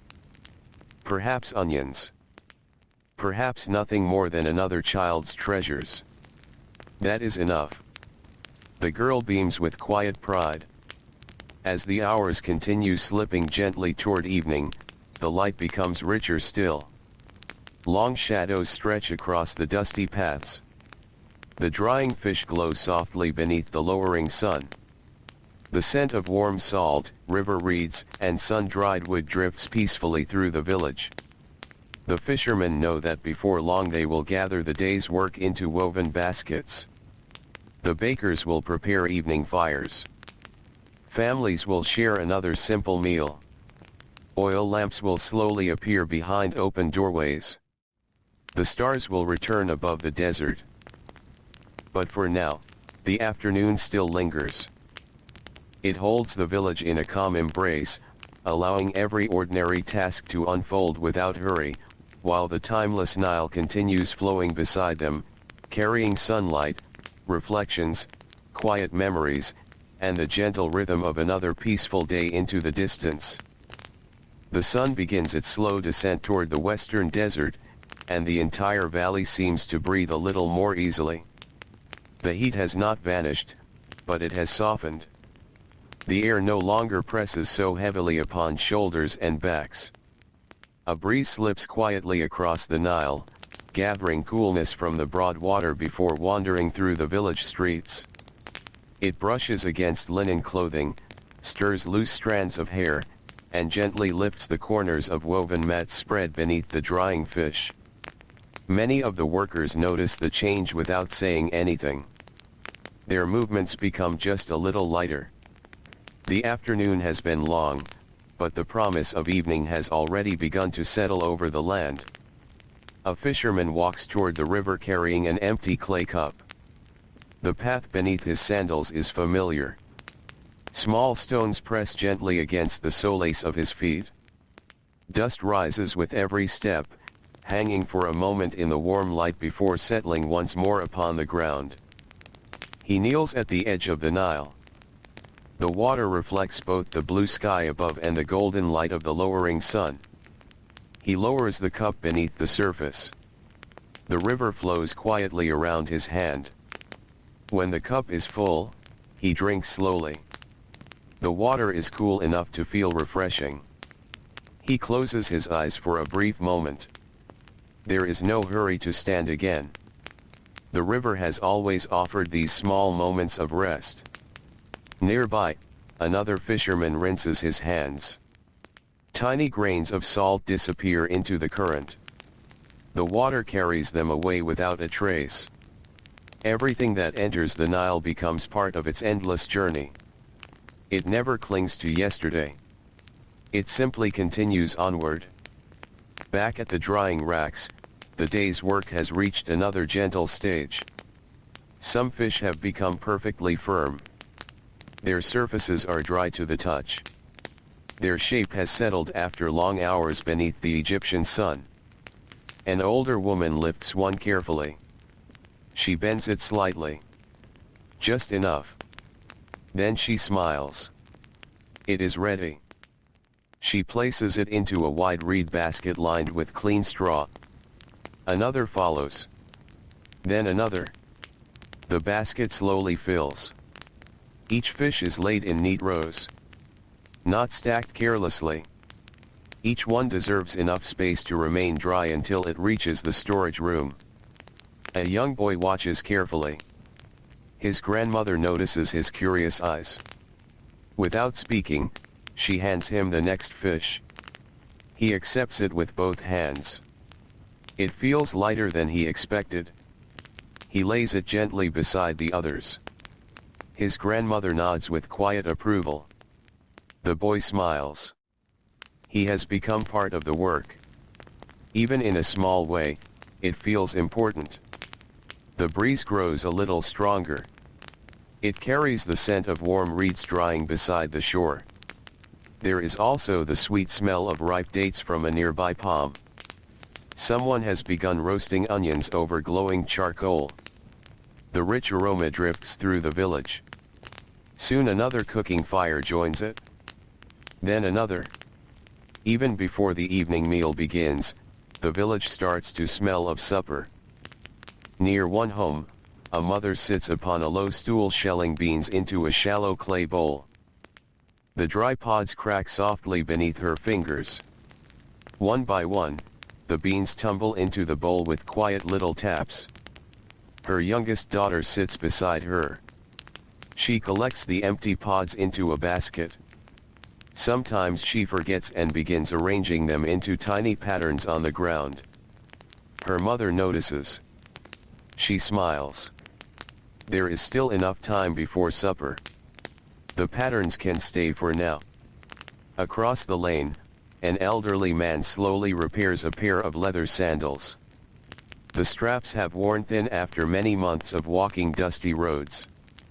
He threads fresh leather through small holes near the sole. His hands move steadily. The sandals have carried him to the river, to the fields, to neighboring villages. They deserve another season of use. When he finishes, he rubs a little oil into the leather. The color deepens. The straps become softer. He sets them beside the doorway where they will be ready at dawn. Not far away, a young woman spreads fresh linen across a flat rooftop. The cloth had been washed earlier beside the river. Now the last warmth of the afternoon will finish drying it. The fabric rises gently whenever the breeze passes beneath it. For a moment it almost seems to float. Sunlight shines through the thin weave, making it glow softly against the deepening sky. She reaches out and smooths one corner. Then she looks toward the west. The sun has moved lower. Its light now stretches across the Nile in one long golden path. Boats returning from the far bank glide through that shining reflection. Each paddle sends gentle circles across the water. The ripples catch the light. They spread wider. Then slowly disappear. The boats move quietly. The fishermen aboard speak only now and then. Most of the day has already been filled with conversation. Now the peaceful sounds of evening seem enough. One man unties a small bundle wrapped in linen. Inside are 2 pieces of bread left from the morning. He shares one with the fisherman beside him. No words are needed. The other accepts it with a grateful nod. They eat slowly while the boat continues drifting toward home. The bread has become firmer during the day. Still, it tastes good after many hours of work. Back in the village, the potter closes the wooden shutters of his workshop. The bowls displayed outside have all been carried safely indoors. He brushes loose clay dust from the floor. Tomorrow it will gather again. That thought does not trouble him. Clay belongs here. Dust belongs here. Work belongs here. He blows gently across the lamp burning near the doorway. The flame flickers but remains alive. It is not yet dark enough to put it away. Nearby, several children gather around an old date palm. Its broad trunk holds the warmth of the afternoon. One little girl leans against it while telling a story she has heard from her grandfather. It is about a fisherman who once followed the Nile farther north than anyone in the village had ever traveled. Perhaps every detail is true. Perhaps some parts have grown larger with each telling. No one minds. Stories, like rivers, often change gently as they travel. The younger children listen with wide eyes. When the story ends, there is a comfortable silence. Then someone notices a beetle making its slow way across the ground. Instantly their attention shifts. They crouch together, watching the tiny creature climb over pebbles far larger than itself. It never seems discouraged. It simply continues forward. Eventually it disappears beneath a patch of dry grass. The children smile. Then they wander toward the river once more. Near the storage building, several fishermen carry today's finished baskets inside. The room feels pleasantly cool after the warmth outdoors. Thick mud brick walls keep much of the day's heat outside. The air smells of dried reeds, clean straw, and carefully preserved fish. Shelves line the walls from floor to ceiling. Some baskets were filled days ago. Others only this afternoon. Each one represents hours of patient labor beneath the sun. One fisherman gently adjusts a basket so that air can move freely around it. Another checks the woven lid. Everything is secure. Nothing more is needed. They step back outside. The evening light has become richer. Orange begins mixing with gold along the western horizon. The first long shadows from the palm trees stretch almost to the river. A flock of birds crosses overhead. Their wings catch the sunlight one last time before they disappear into the reeds farther downstream. The village grows quieter. Not because work has completely ended, but because the busiest hours have passed. People no longer move with the steady purpose of midday. Instead, they pause more often. They look toward the sky. They stand for a moment beside the river. They exchange a few gentle words with neighbors. The day is slowly unfolding into evening, just as it always does. An elderly fisherman sits upon a smooth stone near the shoreline. His boat is tied securely beside him. Its wooden hull rocks almost imperceptibly against the gentle current. He rests both hands upon his knees. The river before him reflects the changing colors of the sky. Gold becomes amber. Amber slowly deepens toward copper. He has watched this same transformation thousands of times. Yet it never seems ordinary. Every evening carries its own quiet beauty. He takes a slow breath. The air smells of water, reeds, warm earth, and distant cooking fires. Behind him, the village prepares for another peaceful night. Ahead of him, the Nile continues its endless journey beneath the lowering sun. He asks nothing of the moment. He simply sits. He listens. And as the light grows softer with each passing minute, the ancient river carries another gentle day toward its calm and unhurried evening. The sun drifts lower still, and the valley slowly fills with the peaceful colors of approaching evening. The bright gold of the afternoon begins to soften into shades of amber, rose, and gentle copper. Every mud brick wall seems warmer in color now. The palm trees cast long shadows that stretch quietly across the dusty lanes. The Nile reflects the changing sky so perfectly that it almost seems as though another sunset is unfolding beneath the water. The air feels lighter. The heat that rested over the village throughout the day has begun to loosen its hold. A fresh breeze rises from the river and wanders through the narrow streets, carrying with it the cool scent of water and the faint sweetness of flowering reeds hidden along the shoreline. Many people pause for just a moment to enjoy it. A fisherman standing beside the drying racks lifts his face toward the breeze. He closes his eyes. The cool air brushes across skin that has spent the entire day beneath the Egyptian sun. For a few quiet breaths, there is nothing else to do. The fish are drying well. The baskets have been prepared. The hardest work is behind him. The evening can arrive in its own time. Nearby, another fisherman kneels beside a row of nearly finished fish. He examines them one by one.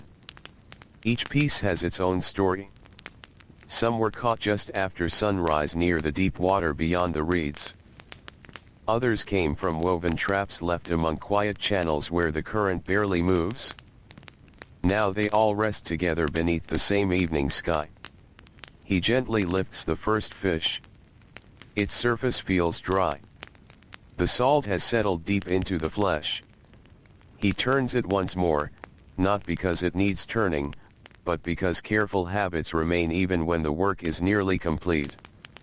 Years of practice have taught his hands to move with patience rather than speed. The fish is placed carefully into a waiting basket. Another follows. Then another. Soon the basket begins filling with the quiet reward of an ordinary day's labor.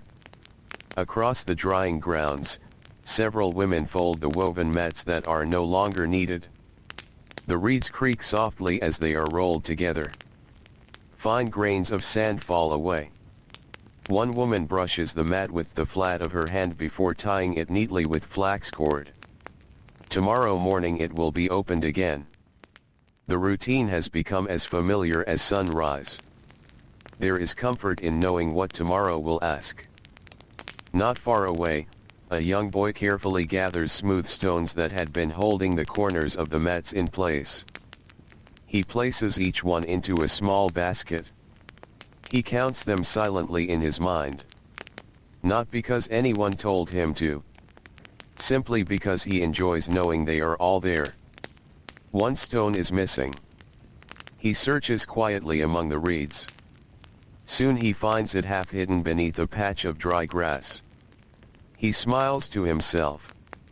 The basket is complete once more. His grandfather notices from across the yard. He says nothing. The boy's careful attention is lesson enough. Near the riverbank, two elderly sisters fill clay jars with fresh water for the evening. The surface of the Nile has become almost perfectly smooth. Only the smallest ripples spread outward as the jars are lowered into the current. The women lift each heavy vessel together. Years have taught them that sharing weight makes every task easier. The jars are carried slowly back toward the village. Tiny drops of water run down their rounded sides. The coolness inside will be welcome later in the evening. As they walk, they pass several children sitting beside the shore. The children have discovered a patch of soft mud left by the receding water. Using little sticks, they draw simple pictures. A fishing boat. A bird standing among reeds. A date palm. One child attempts to draw a fish. Another laughs softly because it looks more like a duck. The artist laughs too. Then smooths the mud flat with one sweep of the hand and begins again. No one worries about making mistakes. The river washes away every drawing sooner or later. That has always been part of the game. A little farther along the bank, an elderly fisherman untangles a coil of rope. It has become twisted after many days of use. He does not pull hard against it. That would only tighten the knots. Instead, he loosens each turn patiently. One loop. Then another. The rope slowly becomes straight again.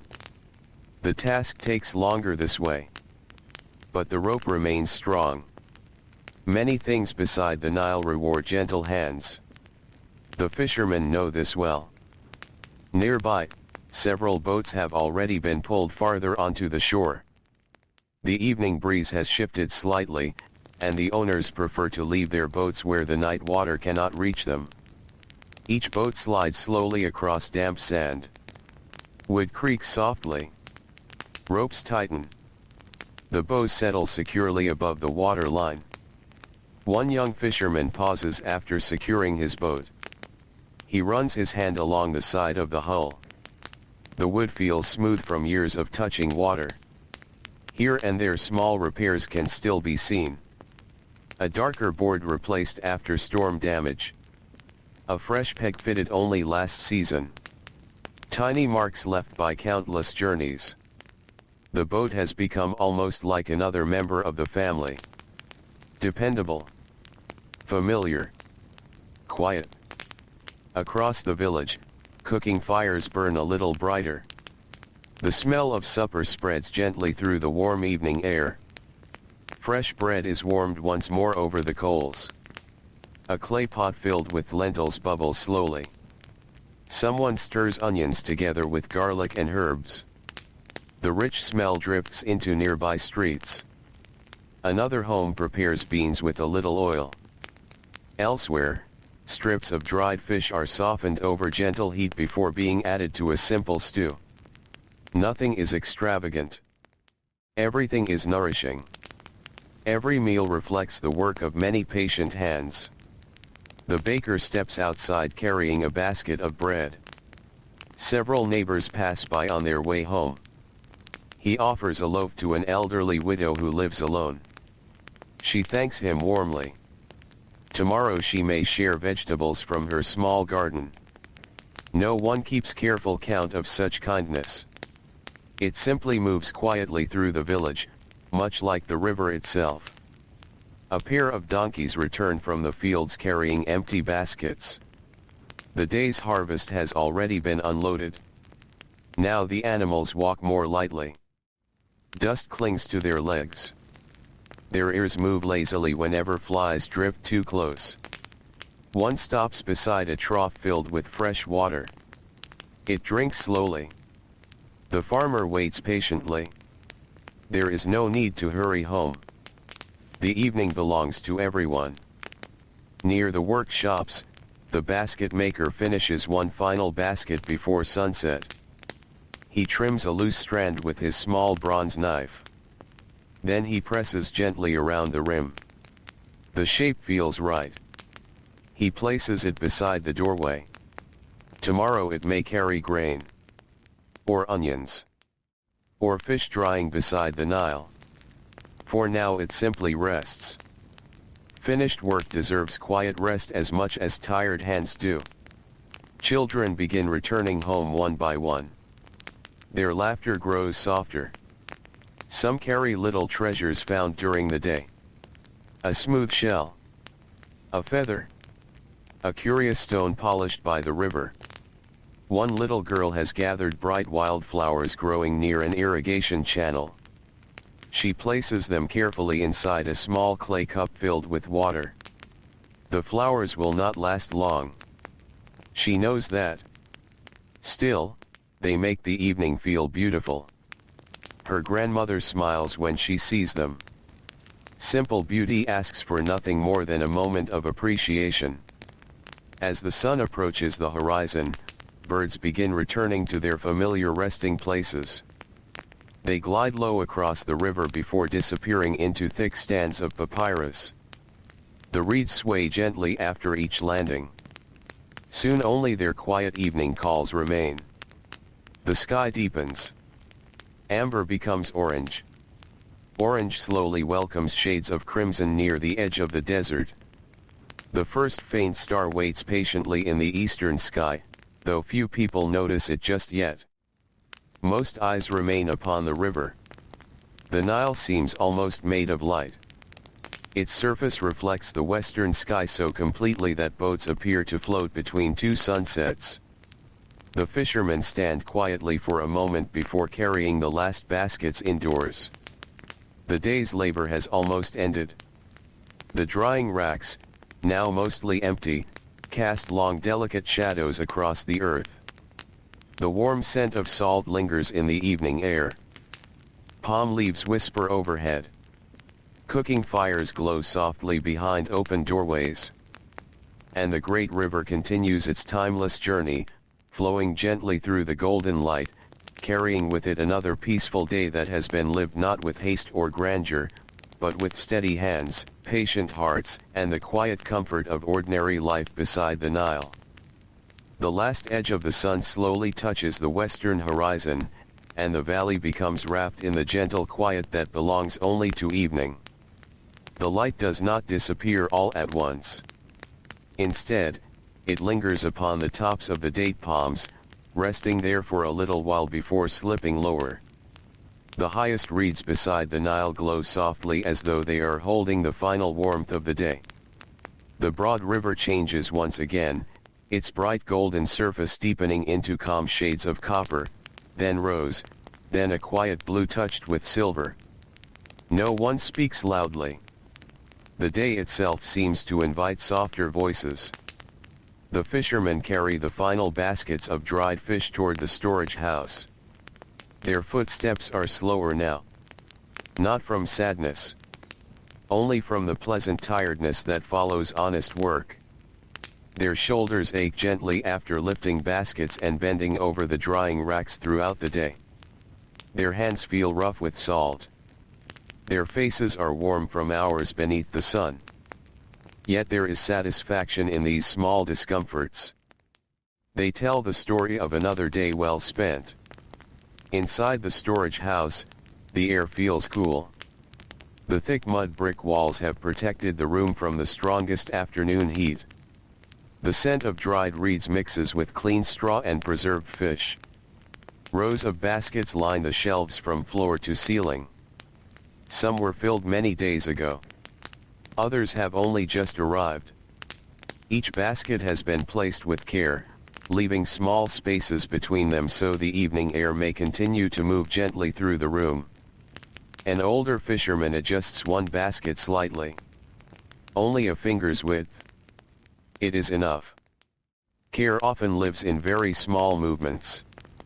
The heavy wooden door remains open while daylight still reaches inside. A gentle breeze enters from the river. It stirs loose strands of straw lying near the doorway. Tiny particles of dust float briefly in the golden light before settling once more. Nothing inside the room seems hurried. Everything rests quietly. Outside, several young boys carry the empty reed baskets back toward the drying grounds. Tomorrow they will be needed again. One boy balances two baskets upon his head. Another carries one beneath each arm. They laugh softly when one basket slips sideways. It rolls gently across the packed earth before stopping beside a patch of reeds. The youngest boy runs after it. He picks it up with both hands. The others smile. Soon the baskets are stacked neatly beneath a simple shelter where they will remain dry until morning. Not far away, women begin sweeping the open work area. Bundles of palm fibers brush gently across the ground. Fish scales left behind during the day's work are gathered together. Loose salt is collected wherever possible. Even the smallest handful may still be useful tomorrow. Nothing is discarded without thought. The sweeping itself becomes another quiet rhythm. Back and forth. Back and forth. The sound blends with the whispering breeze and the distant murmur of the river. Nearby, one elderly woman pauses beside a drying rack. She rests her hand lightly upon the warm wood. The rack has served her family for many years. Its surface has become smooth where countless hands have touched it. Small cracks have appeared with age, yet it remains sturdy. She remembers helping her own mother here when she was a little girl. The faces have changed. The seasons have changed. The river continues. She smiles softly before turning toward home. Along the shoreline, the evening breeze grows cooler. Children who spent the afternoon playing among the reeds now wander back through the village. Their feet are dusty. Their hair carries the faint smell of river water. One little girl clutches a smooth shell she discovered earlier.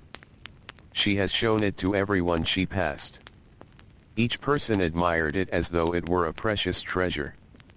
Now she slips it carefully into a small woven pouch hanging from her shoulder. Tomorrow she may search for another. Or perhaps she will simply enjoy the one she already has. At one home, a father sits outside repairing the handle of a wooden hoe. Tomorrow the fields will once again ask for steady hands. He smooths the fresh wood with a sharp piece of sandstone. Fine shavings fall quietly onto the ground. His oldest son sits beside him watching every movement. The father says very little. He simply works. The son watches. After a while the father hands him the tool. The boy carefully rubs the wood just as he has seen. His strokes are uneven. Some are too hard. Others too gentle. The father nods encouragingly. Every skilled hand once began this way. The tool is not merely being repaired. Knowledge is quietly passing from one generation to the next. Across the village, the baker closes the door of his oven. Only a few glowing coals remain inside. Their orange light flickers gently through the small opening. The warmth stored in the thick clay walls will linger well into the night. Tomorrow before dawn, the fire will awaken once again. The baker brushes flour from his hands. Tiny white clouds drift briefly into the evening air. He laughs softly as one settles upon the nose of a nearby child. The child laughs too. Then both continue toward home. Simple moments often become the most lasting memories. Near the potter's workshop, finished bowls rest neatly upon wooden shelves. The evening light touches their smooth surfaces. Some shine with a faint reddish glow. Others remain soft and pale. The potter runs one finger gently around the rim of a large storage jar. It is perfectly smooth. He feels quietly pleased. Not because it is beautiful. Because it will serve someone well. Perhaps it will store grain through the coming season. Perhaps dried fish. Perhaps cool water gathered from the Nile before sunrise. Useful things often become beautiful simply through faithful service. A young woman carrying fresh linen pauses beside the river. She unfolds one cloth and shakes it gently. The evening breeze catches it. For a moment the linen billows like the sail of a small fishing boat. Then it settles once more. She folds it carefully. The fabric still carries the clean scent of river water and sunshine. She smiles before continuing home. The fishermen gather near the boats one final time before darkness. Each rope is checked. Each paddle placed safely inside its boat. A loose knot is tightened. A forgotten basket is carried ashore. No one wishes to discover small problems before dawn. Evening preparation makes morning peaceful. One fisherman notices a tiny crack beginning near the edge of his paddle. It is hardly longer than his thumb. He turns the paddle slowly in his hands. There is no time to repair it tonight. Tomorrow evening will be soon enough. For now he wraps the handle in linen to remind himself. Then he leans it carefully against the boat where he cannot forget. Above them, birds continue returning to their nests. Their calls become fewer with each passing moment. The reeds grow quieter. Dragonflies disappear from the riverbank. Even the insects seem to change their song as daylight fades. The Nile reflects the first evening star. It appears almost brighter in the water than in the sky. A small boy notices it. He points excitedly toward the river. His grandfather looks, then smiles. Together they stand without speaking. The star trembles gently upon the moving water. Neither one wishes to disturb the quiet. The smell of supper now fills nearly every street. Bread warmed over charcoal. Stewed lentils. Roasted onions. Fresh herbs. A little oil. Pieces of dried fish soften slowly above glowing coals.